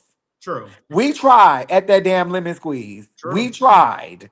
Nova didn't want to apologize. Alfeeya said, I don't want the apology. I'm good. I forgive her. I said, all right. Well, being that if this is the resolve, can y'all coexist? Yes. Can y'all coexist in the same space without shading each other? They said yes. And we moved on. There's nothing else to be talked about from me. But it's like people want me to have a motherfucking belt out and want me to like whoop everybody ass when everybody misbehaving. And I'm like, bitch, I'm mother. Yes. But that's in ballroom, bitch. In this space, we're all peers. Period. We're peers.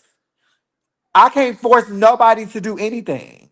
And that's what's so frustrating for me because people don't know how to hold Nova what they feel they need to. People don't know how to hold Nova accountable for what they feel the wrong that she's doing while also not also participating in the transphobia and the misgendering. And me as a trans person, I'm like, bitch, it's two trans women on here. And y'all like, oh, Tony represents. Tony and mind you, they're not directly talking about me, but I'm never going to be one of those trans women in a room where I'm like, oh girl, I'm just going to let them talk because they ain't talking about me.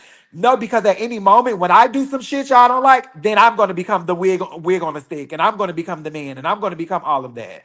And so my thing is the audience has to learn how to have perspective and nuanced conversations without participating in the transphobia. And that panel that I watched calling her all out her name, I'm like, y'all, we are a community at the end of the day. Like, hold her accountable feel away, say all the things y'all need to say that pertains to what's being shown, but to attack her gender wise, that's different for me. But Tony, this is That's why I different for me. knew this conversation, even the fact that That's I knew it was going different. to be crazy, I knew it needed to happen because I knew this was going to happen. I see it every day. You watch, I don't know about everybody else, but I watch Zeus. I watch Now That's TV. I see the comments. You know what's trending Yes. here. I see the same conversations happen over here that was happening over there. And I said, when this comes out, we going to see the same thing over here. And Yes. Lord, we did. And my thing is how I feel about women, period. I see myself in women. My mama is, my auntie, my grandma, all of the things, but I don't always feel like it's that same reflection in reverse. And I feel like that's why even tonight, when Nova tried to stop Q in the whole Tramel thing and he snatched away from her, somebody said, get the fuck out. You talking to a woman like that? And nobody said nothing in the comments because it's Nova. Because it's Nova. But that's what I'm talking about. We got to have nuance and perspective conversations and call a thing when it's a thing, whether it's happening to somebody y'all don't like or not. And that just be my issue. Like, baby, we'll talk about all of that stuff at the reunion because the issue with me and Q don't even happen until Miami. So all of the shade in the confessionals is a choice. But anywho, shade me all day long. I welcome it. I have fun with it. But that's just how I feel about the situation. I've said this in my story a million times. And I wanted to say it here with all these people watching. Yes, there was things said that we didn't catch, that we didn't hear because tension was high. But we also can't just have these big group discussions about what was said and how we feel because we have to have a reunion. Y'all realize this is what happened with season 6. Yep. They were on lives all day for hours upon the day talking about the season, was. and we didn't have a reunion. If we do that same thing, then we're not going to have a reunion this time. So I get that it's taking long. I get that y'all can only judge what y'all see. I get it. I understand it. But also just y'all have to stick with the process and stay tuned. Y'all have to see it through. And that's all that I have to say. Carl, I love you. You showed a little tear. I think I'm the only one that didn't cry this season, honey. I'm the real G, honey. Tony, please. But that's all I got to say. I love you, Carl. And I love you, bitch. I love the cast. I love everybody. But yeah, all right. Yeah, but what Tony said is completely true. But like I said, y'all gotta wait. Like I said, see it through first. Now, when y'all have the questions, y'all come to your own conclusions after the fact. Then that's just the fact. But just wait till the final episode and wait till the reunion because a lot of things that y'all probably have questions about will be answered then, and then we can get into interviews with the cast after that, and y'all kind of get where everybody's standing because due to contractual agreements, a lot of stuff we can't talk about. This is why I told a lot of people that even reviews that I've done, it's like, bitch, I want to tell y'all so bad, but I gotta wait. So that's all it is. All right, it's 11:52. I'm gonna take 2 more, and then I gotta get out of here because I got things to do. Oh, hell. Oh, hell. Oh, hell. What's the gaga? What's good? It's a cousin TTB and a cousin takeover. Oh, my God. It's a full moon, baby. We got a star in the building. We got 5 minutes. What I got? You don't gotta extend it. All right, this is it, y'all. These 3, because child, what? Well, I want to hurry up and get mine out the way because it is a full moon, and I did a little rain ritual and it's storming now, so I gotta hurry up. Please. So all right, so listen, no, for real, me and the baby was dancing in the rain, and we had a good time. All right, so listen, we always see you cracking jokes, being lively, and just having just all this energy, and you showed a side to you tonight, a more vulnerable side. I appreciate the package that is Carl and K-Star. This is insane. Trap, you're not okay. Trap, we hear you. Thank you. Wow. Yeah, I wasn't really trying to do that, but I feel like let me try to be a little bit. I didn't really know it was gonna go that far, but I'm like, I might as well let emotion out. I'm working on there, and through a couple years of therapy, I said I can cry now. Period. And I love it. I appreciate it. The whole fucking time. Trap, we can hear you. We can hear you. Please mute him. Okay, so y'all already know Let's Talk Wow. I have an animal podcast. I try to educate, the brown people, my people, about animals and stuff like that. So from space, okay, because it is a full moon, we have a star, we going to the sea. Okay, so you're a star, of course. So we'll be diving into sea stars, okay? Yeah. Yes. Not starfish, y'all. They are not fish. They don't have gills, scales, They no don't. fins They're like fish. not. Okay. I don't want y'all out here saying the incorrect things. They are sea stars, not starfish. Okay. You gotta So educate. when I think of you and sea stars, I think resilience, right? So Period. I'll name 3 sea star abilities, and you can pick which one you would choose to have. So the first one Okay, is period. okay, yes, you with me? You with me? Let's go. Okay, the first one is the ability to endure harsh environments and conditions. The second one is the ability to regenerate your arms or your entire body. The last one is the ability to survive without blood. I will have to regenerate my whole body because Believable. I got body yaddy and I be wanting people to see it. That no, you ate that for me. Period. Yes, I want to also quickly end this with love you down. I just want you to know that your loved ones are proud of you, and you know that. Thank you. You Yes, know I know. that. They tell me all the time, so I appreciate that. They do. They watch.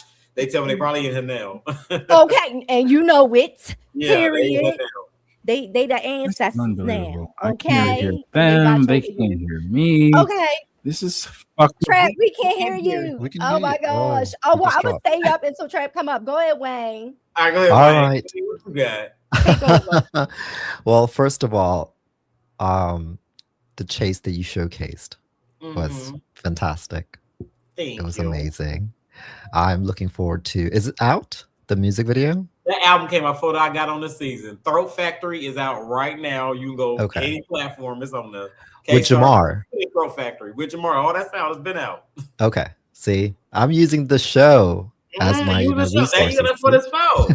Throat Factory. Go get all that twerk shit, dick tip, cock goblin, and shooting star. And also, what I learned about you this episode was that you are very resilient for sure. Because for someone to go through all of that since 2019 up to now and still have this energy that you have right now, it's so captivating. I would have to say that's the people, the tribe that I had around me, because you got to realize, like, this album, like I told you earlier, supposed came out like 2021, 2022.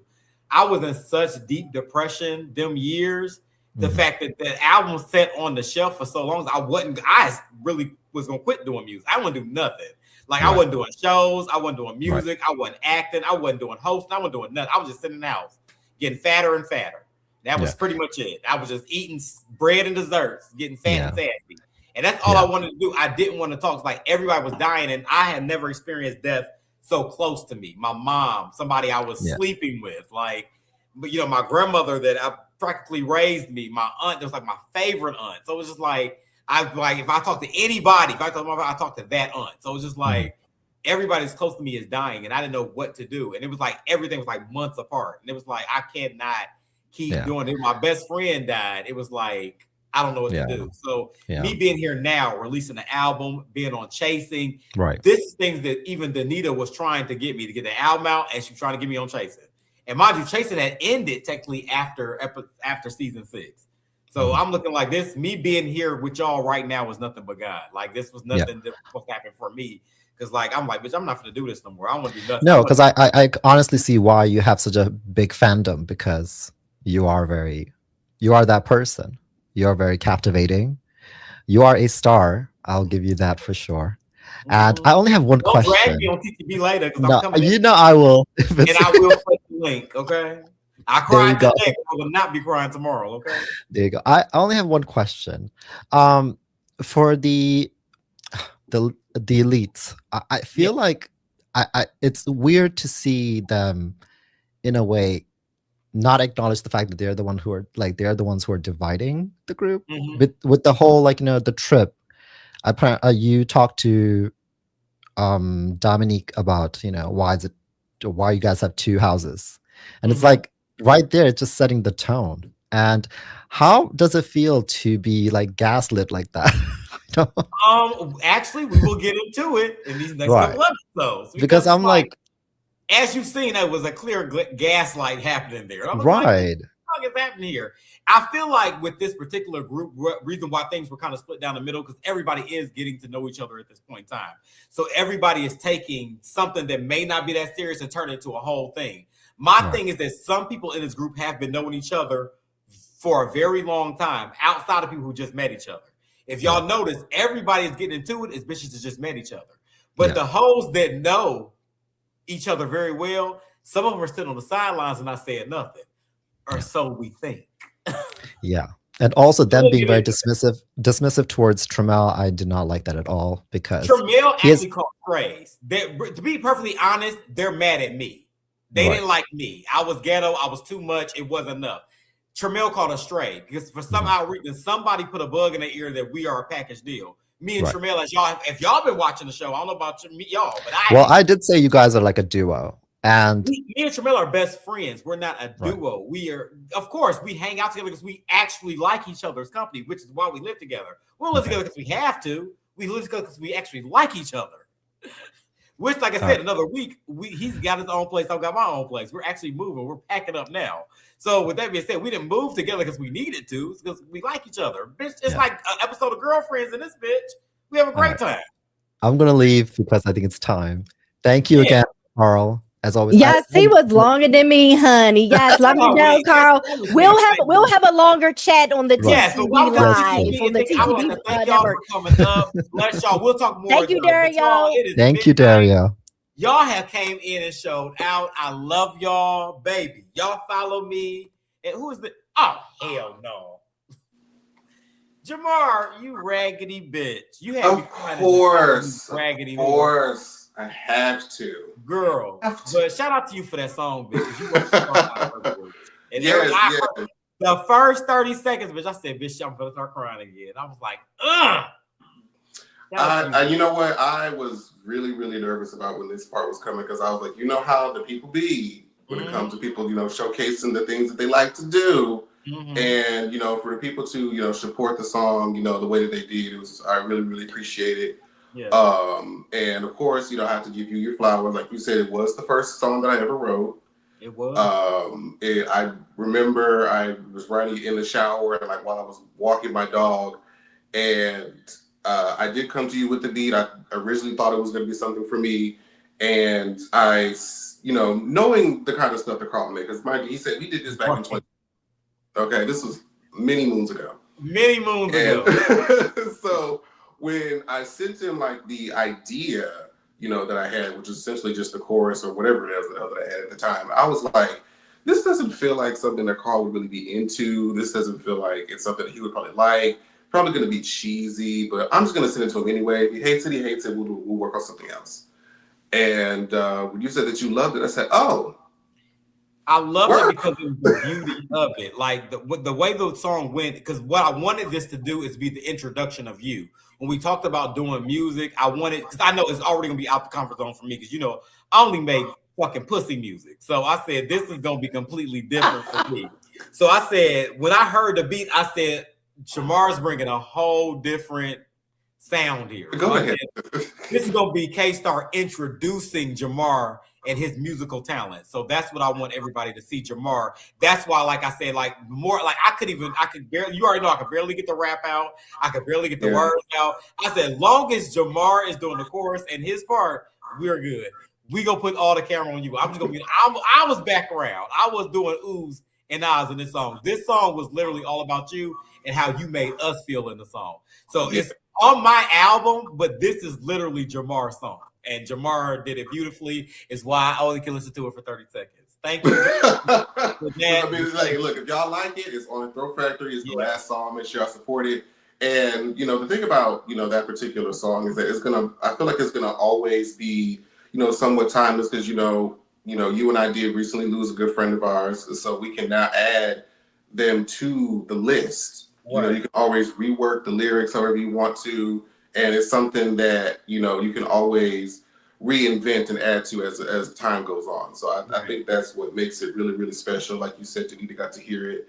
And it's just really, really special. And I'm so glad that the people were receptive to it. All I do have leaf blower. That leaf blower was hilarious. Was a paid extra, bitch. That leaf blower, bitch. I had a blast. I felt like Literally. a fairy princess in this. There resides in the pit of hell. And we have another song that is a lot more. Yes, so me and Jamar are doing a song that's more K-Star. So this would be K-Star, that we can, that's not so introducing to his I give the world. Right. And they gonna be saying this is gonna be one y'all can bang to, okay? Exactly. It's exactly. Shout out again to our friend Danita. I got my boo on today for her. Shout out to her, to Blue Flame. And I just wanted to come show you flowers. Thank y'all again so much for the support that y'all were showing me, Carl, JT for creative directing. And I just thank y'all. And a lot of people have been asking me, when am I going to do my own music? Say it, bitch. It's coming. I'm going to do it. Fine. Fuck it. Period. It's time. Fuck it. It is time. So yes, so shout out to you.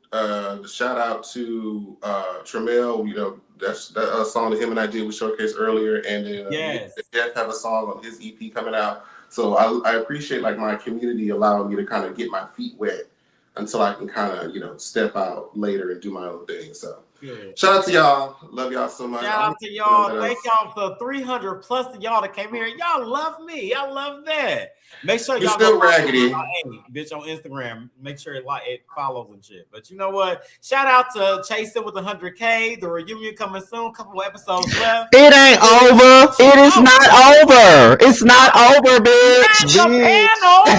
It's not over. What you mean? God.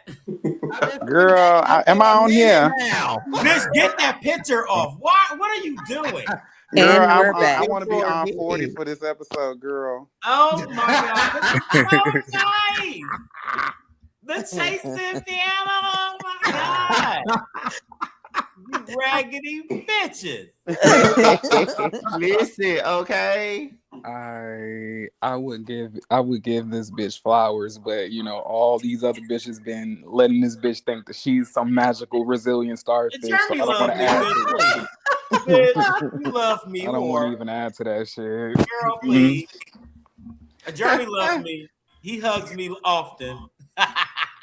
Hey, Jamar. He hugs me down. I just want to say that I'm done crying. Oh, girl. Y'all got her back.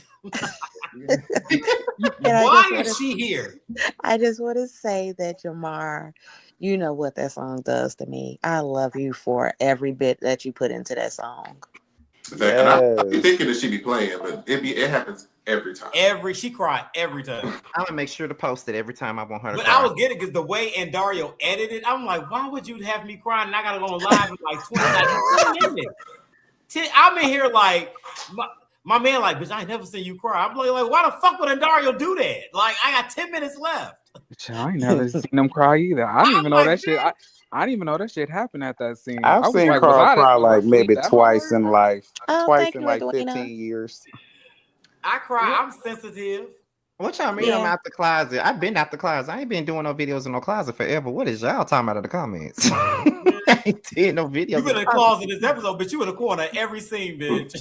Oh, I just about to say that. I'm literally an extra. I'm an extra in every scene tonight. An extra. I was in the background on your video. I was at the dog grooming thing. I was at the pole dance, and I was every goddamn where. So what y'all think? What was y'all thoughts today since we all here? Shout out to Jaxie Poo. Yeah, Jack. Oh man, fuck Jack. Leave Jaxie. No, he didn't. Oh, he right here. Come on, Jack. Oh, girl. But yeah, shout out to G. That the pole dance scene was a great time. That looked fun. Another time when we had Jaxie Poo. Now some things went a little left later on, but we had a blast while the girls were showing us some things. I think a little bit of the disconnect that people are getting regarding to what Toni was saying earlier when she was talking about the lemon squeeze and she said she wasn't going to apologize. We can't make her apologize.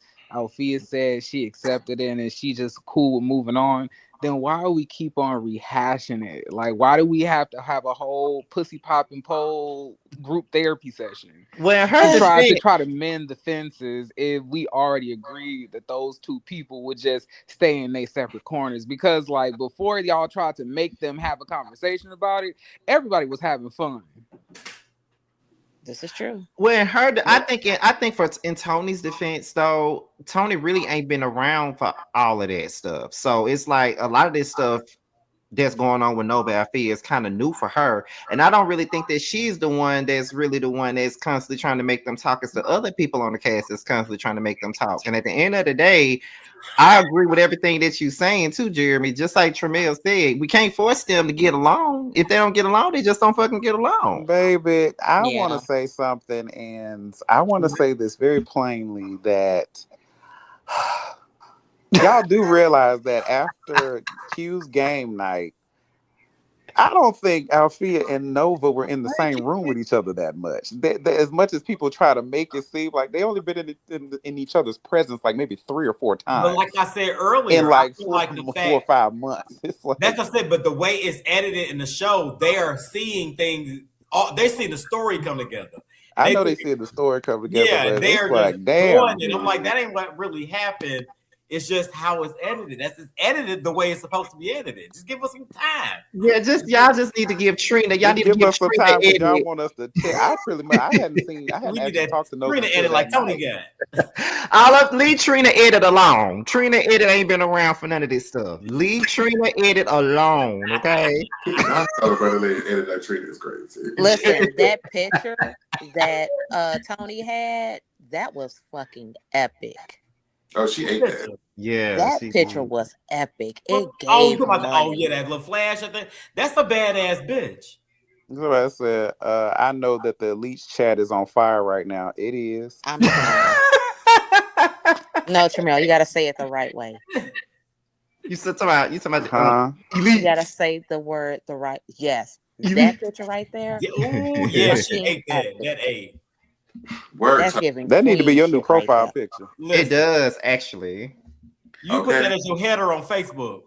Hello. Okay, it does get background. Put that on your phone. That's beautiful. Listen, that's my MySpace background.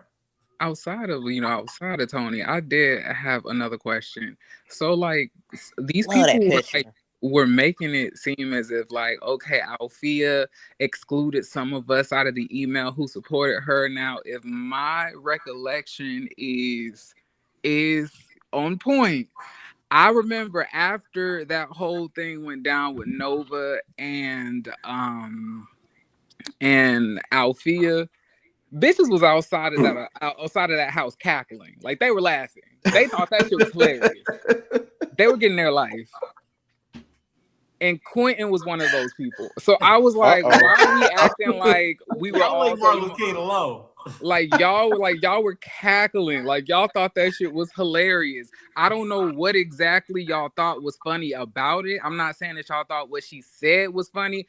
I low-key think that the whole drama and everything that had popped off out of nowhere had everybody cackling afterwards. So it was not given like this is support. Meanwhile, Alfeeya is trying to keep it together in somebody's car.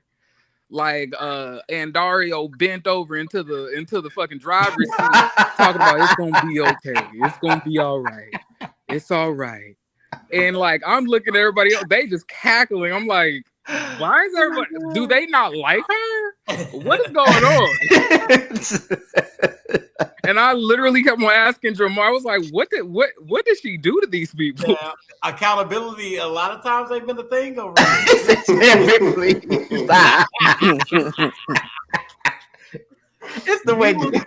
It's the way Jeremy describes shit. And Dario opened up bent over. Somebody's driving. Alfeeya said, "Bitch, somebody's car. That was my car, bitch." I don't know who got. I don't know who's on. I don't know whose license registration or which. All I saw was Alfeeya. All I saw was him like talking to Alfeeya in the driver's seat of the car. So I don't know who car it was, but it didn't really give like circle of support. But you know that Jeremy was there that night. He was there that night. And honestly, I was just I was so in shock because I was like, I just thought that this was gonna be a game night. I was just really So did I. honestly, I was just there to help them catch like an extra few angles, help in any way that I can. Tramel's profile pill. That's how I thought it was gonna go. That's how it went for you, bitch. Started all that shit and passed out. Good night. Yeah, he was happy. Look at this picture. Look, this was right after. Right after. Started all that shit and passed out. Hey, Ain't look, that the tequila was tequila, and bitch, I needed a nap. See, was knocked out. But I do have a question. Mm-hmm. Why is it that I get all the "you're old, you're 50, you have a roommate," but they never say none of this to Carl? They always say it to me. I'm older than her. And 50 is not old. When they call Tramel old, I was be like, she old. And that's the thing. I feel like everybody on this show looks around the same age. I agree. Yeah. I don't think that Alfeeya, we are all in our older than 30s. anybody I don't else. understand. I took a lot of drugs in my 20s that contributed to this. What the fuck? Bro, please. Why can't I get a fun name like Aunt 40? I want to be called Aunt 40. I'm just called 50. Well, that's because that's probably because you be talking to everybody like you they coworker. You be like, well, hello, good day to you. Tramel says they are co-workers. These bitches are co-workers, okay? They all hate me. Ken said he told you happy pride. You said, oh, thank you.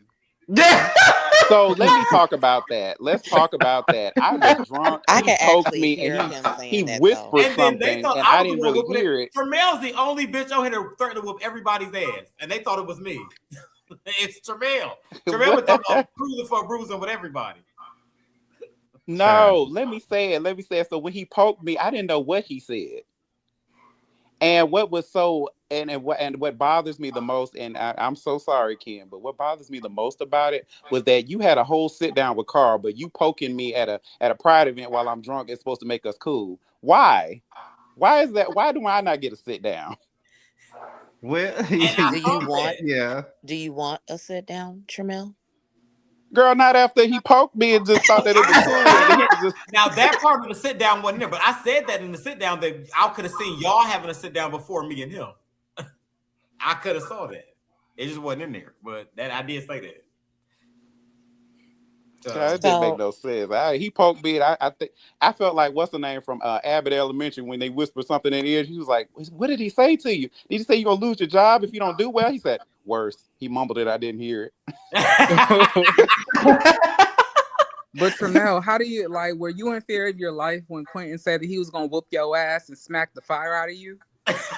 Jeremy, please. Did I what? Were you in fear? Close up on that. He said, "Were you in fear of your life?" Basically, it's the fact that in fear of my life. Slowly. He said, "Were you in fear of your life when Q was threatening to slap fire out of your ass?" Basically. Absolutely not. Actually, I sat there for an extra 5 to 6 minutes while he was yelling to see if he was really gonna do it. I was actually very excited. It's the fact that Tramel got up very slowly. Child, I was like, girl, let me go ahead and roll on out. Why is Quintin always so angry? Like I said earlier, if you're watching the scenes back, I see that he was really going through some shit. And I feel like it was coming through, but we didn't know because we wasn't there for them scenes. But that's the thing, like a little leapfrog. But that's the baby, thing, when I tell you he said he was gonna slap me, I stuff. looked into those eyes, they were black, honey. He had a demon in there. Yeah, not being privy to them scenes, coming to the way he did, it's like, bitch, who you talking to? Yeah, no, his eyes were black, there was no soul in there or nothing. I was like, oh, this ain't nothing about me. So I really wasn't offended at the time. I was more so confused, like, where is this coming from? He kept screaming, it's my mama's birthday. I'm like, girl, why are you here then if it's your mama's birthday? Like, I don't understand. You could have said no to the call sheet. I didn't understand. So I knew nothing was about me. So I was not offended. I was not hurt. I was more so confused. Like, we've been cool this whole time, but I guess we're not, so I didn't give a fuck. As somebody else who mama just died, it's better not to just be in the house curled up in the ball, but it is better to make sure your emotions are regulated before you go. But I don't know that was the thing, that his mother had passed. I don't know nothing about it. He just kept saying his mother it's his mother's birthday and he's here. And I'm like, I didn't understand it. And I still don't to this day. And I would never touch that, but I just didn't understand. So I knew it wasn't about me. So I wasn't like mad initially. I was more so confused, like trying to work through it and figure it out. So I was just like, girl, let me just go ahead and back up. So if Because he had this to is not slap you, about would me. you? If he had to slap you, would you still would have been trying to figure it out? Like, I wonder No, what this it would slap have been came an from. altercation, and then somebody would have went to jail, and it would have been him. Oh, okay. I just don't Yeah. think that it's right that I mean, I get we're all going through stuff, but it's like there's not no reason for you to just lash out. You can't lash out. You can't lash out every time you're going through something. Why you keep on saying that? What? You can't just lash out. You can't. You can't. You can't. It's the fact that you just keep saying that and it's petting the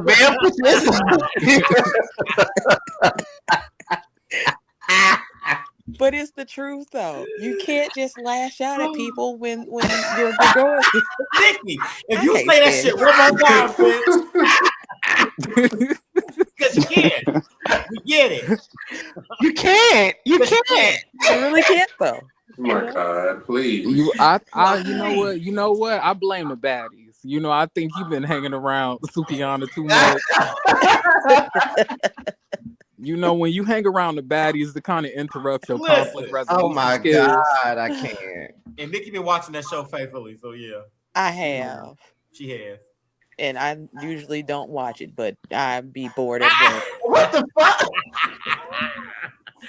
That's how Y'all, we are on the actual channel. Let's act like we have some decorum. It's too late for that. Hey, they know how we do over here. Nobody say nothing crazy. Yet. Okay. Oh, and just so y'all know, my country song that nobody likes is out now. Please go listen to it.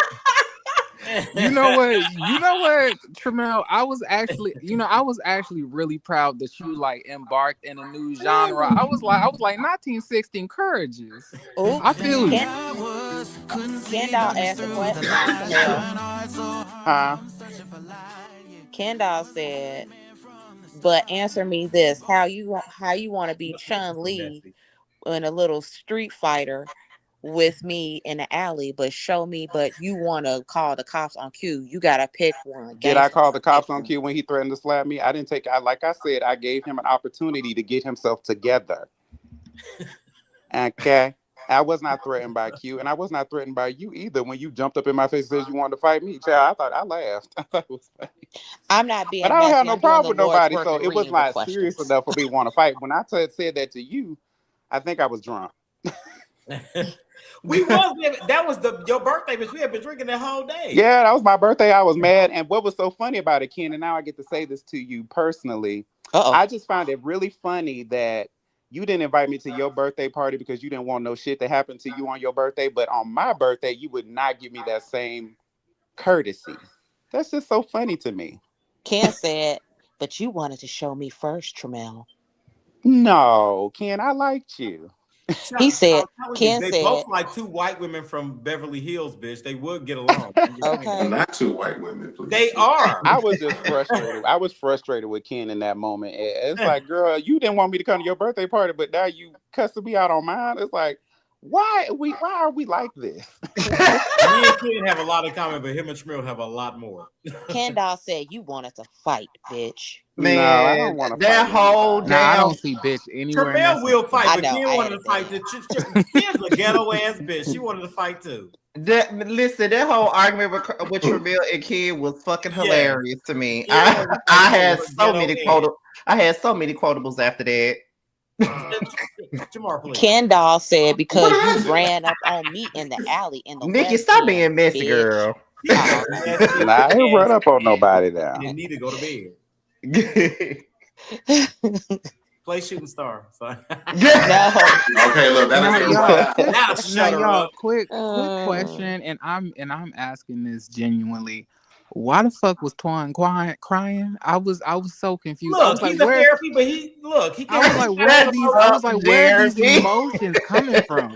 I was like, is it the pressure of the scene? Is it the emotional weight of the group? Like, what's causing this emotional Swan is a response? therapist, but she also a reality star, bitch. She know how to switch roles, bitch. Her reality kicked in. Now, I don't know. Don't do my friend like that. Now, he really was letting y'all know that he had, issues with parenting. So to see Nova and Alfeeya, who is a mother, like going at it, and their trauma is coming from parenting, it kind of triggered him more than likely.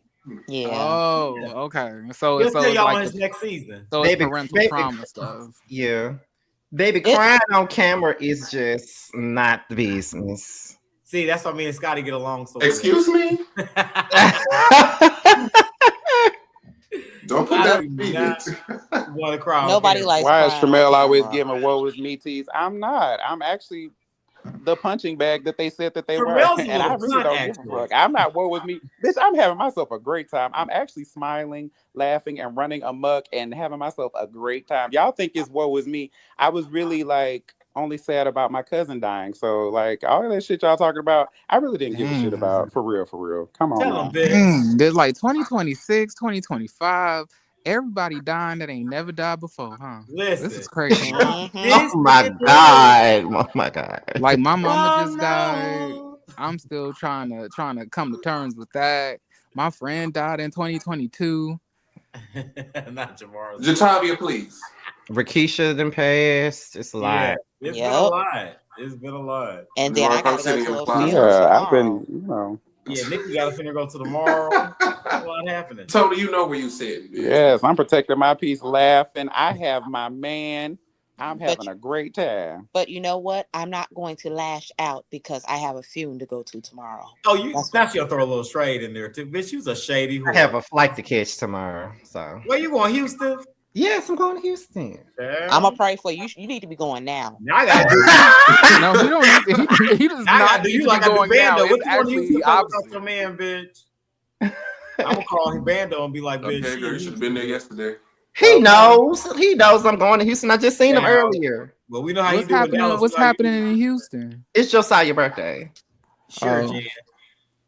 It is. Oh, I can't. Oh, this is like a preview. I can't wait till next season. What y'all gonna say about me when I don't have a roommate no more? Oh my God. You still be a raggedy ass cunt.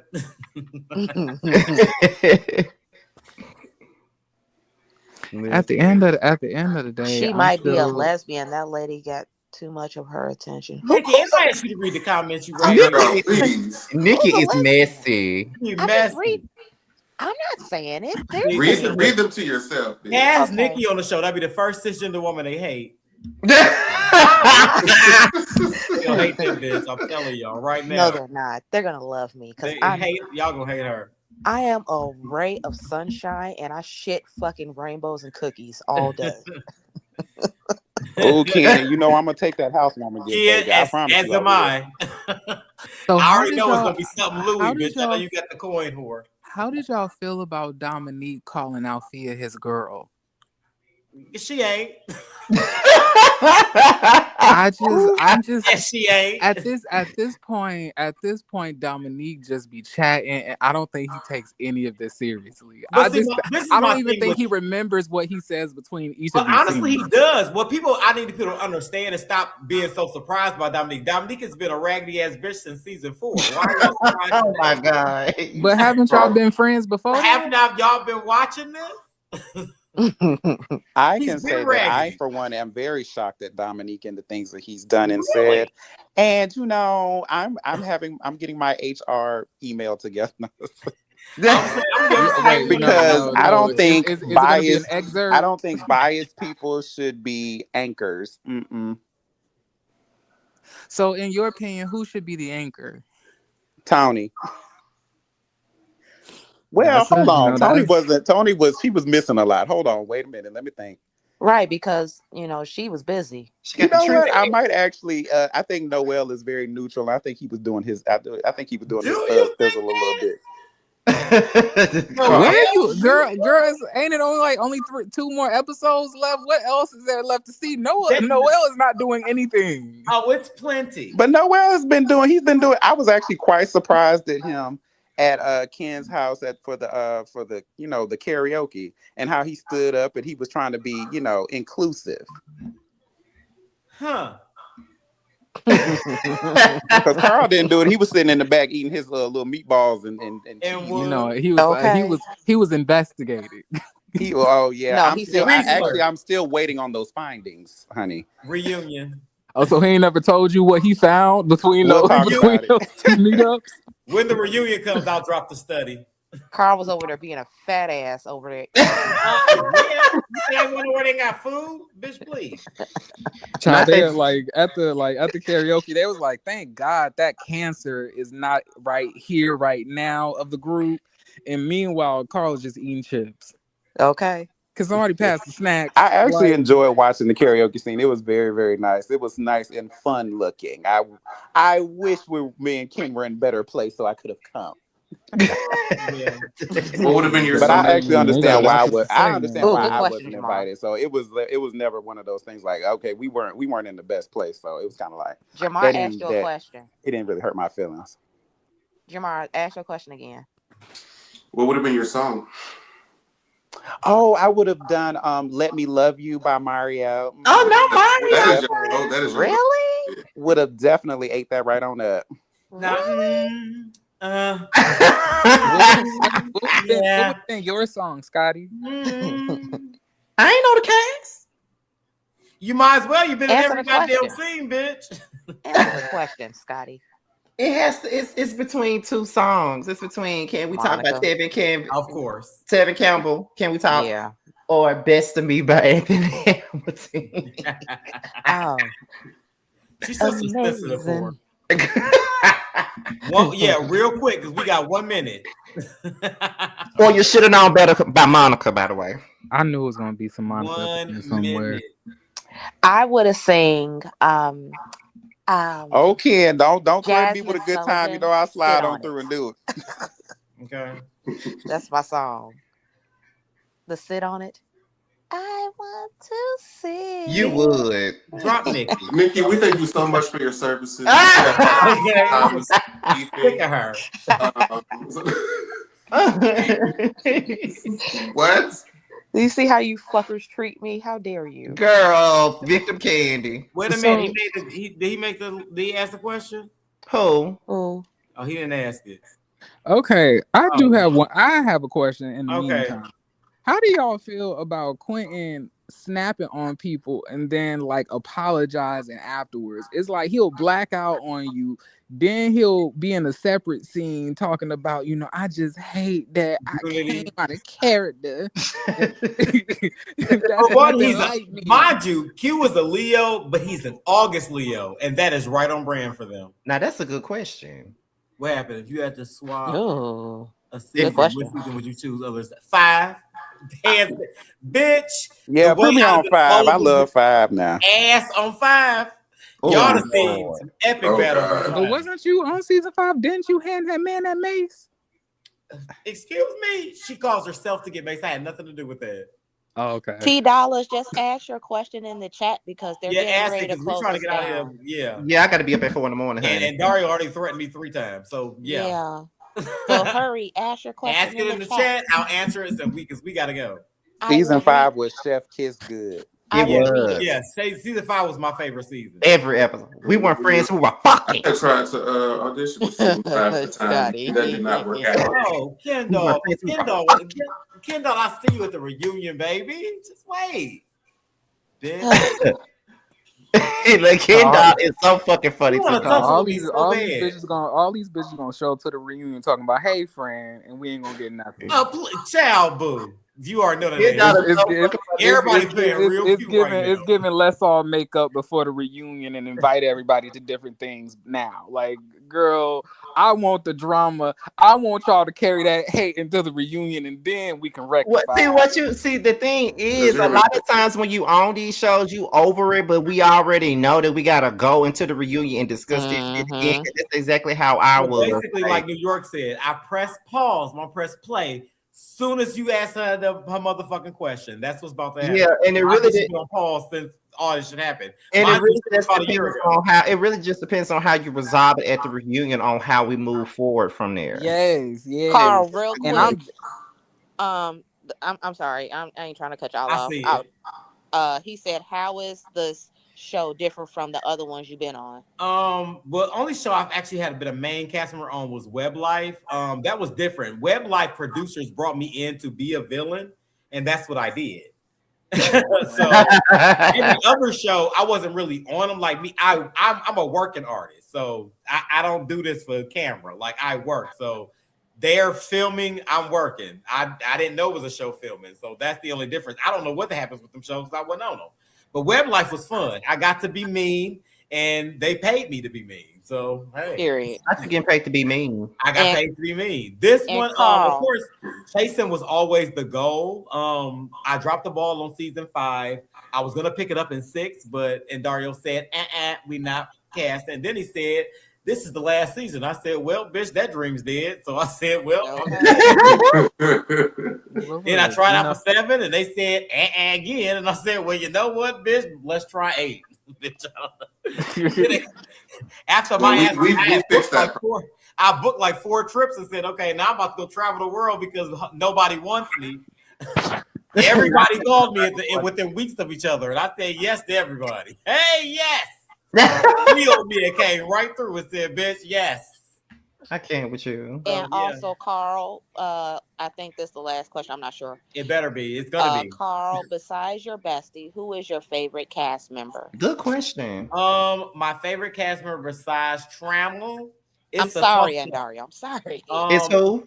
It's a toss-up between Toni and Alfeeya. They're my girls. I figured. Yeah. That sounds about right. Mm-hmm. All right. Child Toni, we have no more questions, y'all, because they're trying to rank all the live performances from Child Toni, how you feel about Quinn calling you a grandmother, who don't go nowhere, and then we're not about to do an entire chasing panel live on this. Also called you a professional stripper. I really want to know what it gives. I really want to know what this be addressed as. Can we wait for the chasing panel next week for that? Yeah. No, absolutely not. We are not about to cover all of this on the chasing panel next week. We got work in the morning. Thank you so much. Yeah, for y'all tuning in. And I'm traveling. Thank you, and Dario, for your patience and bringing my good girlfriends up here tonight. And thank you all 300 plus y'all that came to rock with me tonight. I love y'all. And make sure y'all show the same love for my bitch Tramel when she go live a week or 3 or 4, whenever that happens. Okay? Love y'all. Thank y'all. And fly. Next episode. Wow. Turn off the fucking light. Niggas like niggas where I'm from. Just in case I know. Turn the motherfucking lights off. The lights still ain't on. Okay. Back to that question. Okay. Okay, so I'm gonna figure it out. And Daryl already finished ready 30 minutes ago. Mickey, you about to get us flagged. Tell her, Mike. When you open your eyes, you only get flagged when you sound like the original. She don't sound nothing like that. Be a tree girl. You know they starting to flag. You know they starting to flag them. What you call it? Them bootlegs now. Oh, are they really? Girl, we still here? Yeah, we still on air. I thought we was off air. Yeah. What did you say? I want to say. Child, in this live, so we could gossip behind the stage. You know, Jerry, be ready for the gossip, baby, because you know. Wait a minute. And Dario probably would sleep on us already. We always gossiping somewhere. Carl, literally like, every scene that me and Scotty was at, we was behind the scenes talking. What? Shit. Cut the cameras. Cut the cameras. Dead ass. Next time on Chasing Atlanta.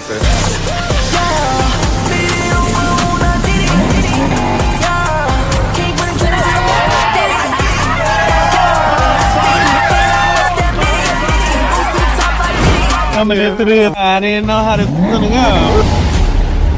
Let's toast over on this side. Cheers to the big three. I had bitches on my list tonight. Kim wasn't one of them. Bitches are on guard because I feel like they trying to get on guard. Y'all set the tone and now mention your energy. Bitch, I spent $600 to get here.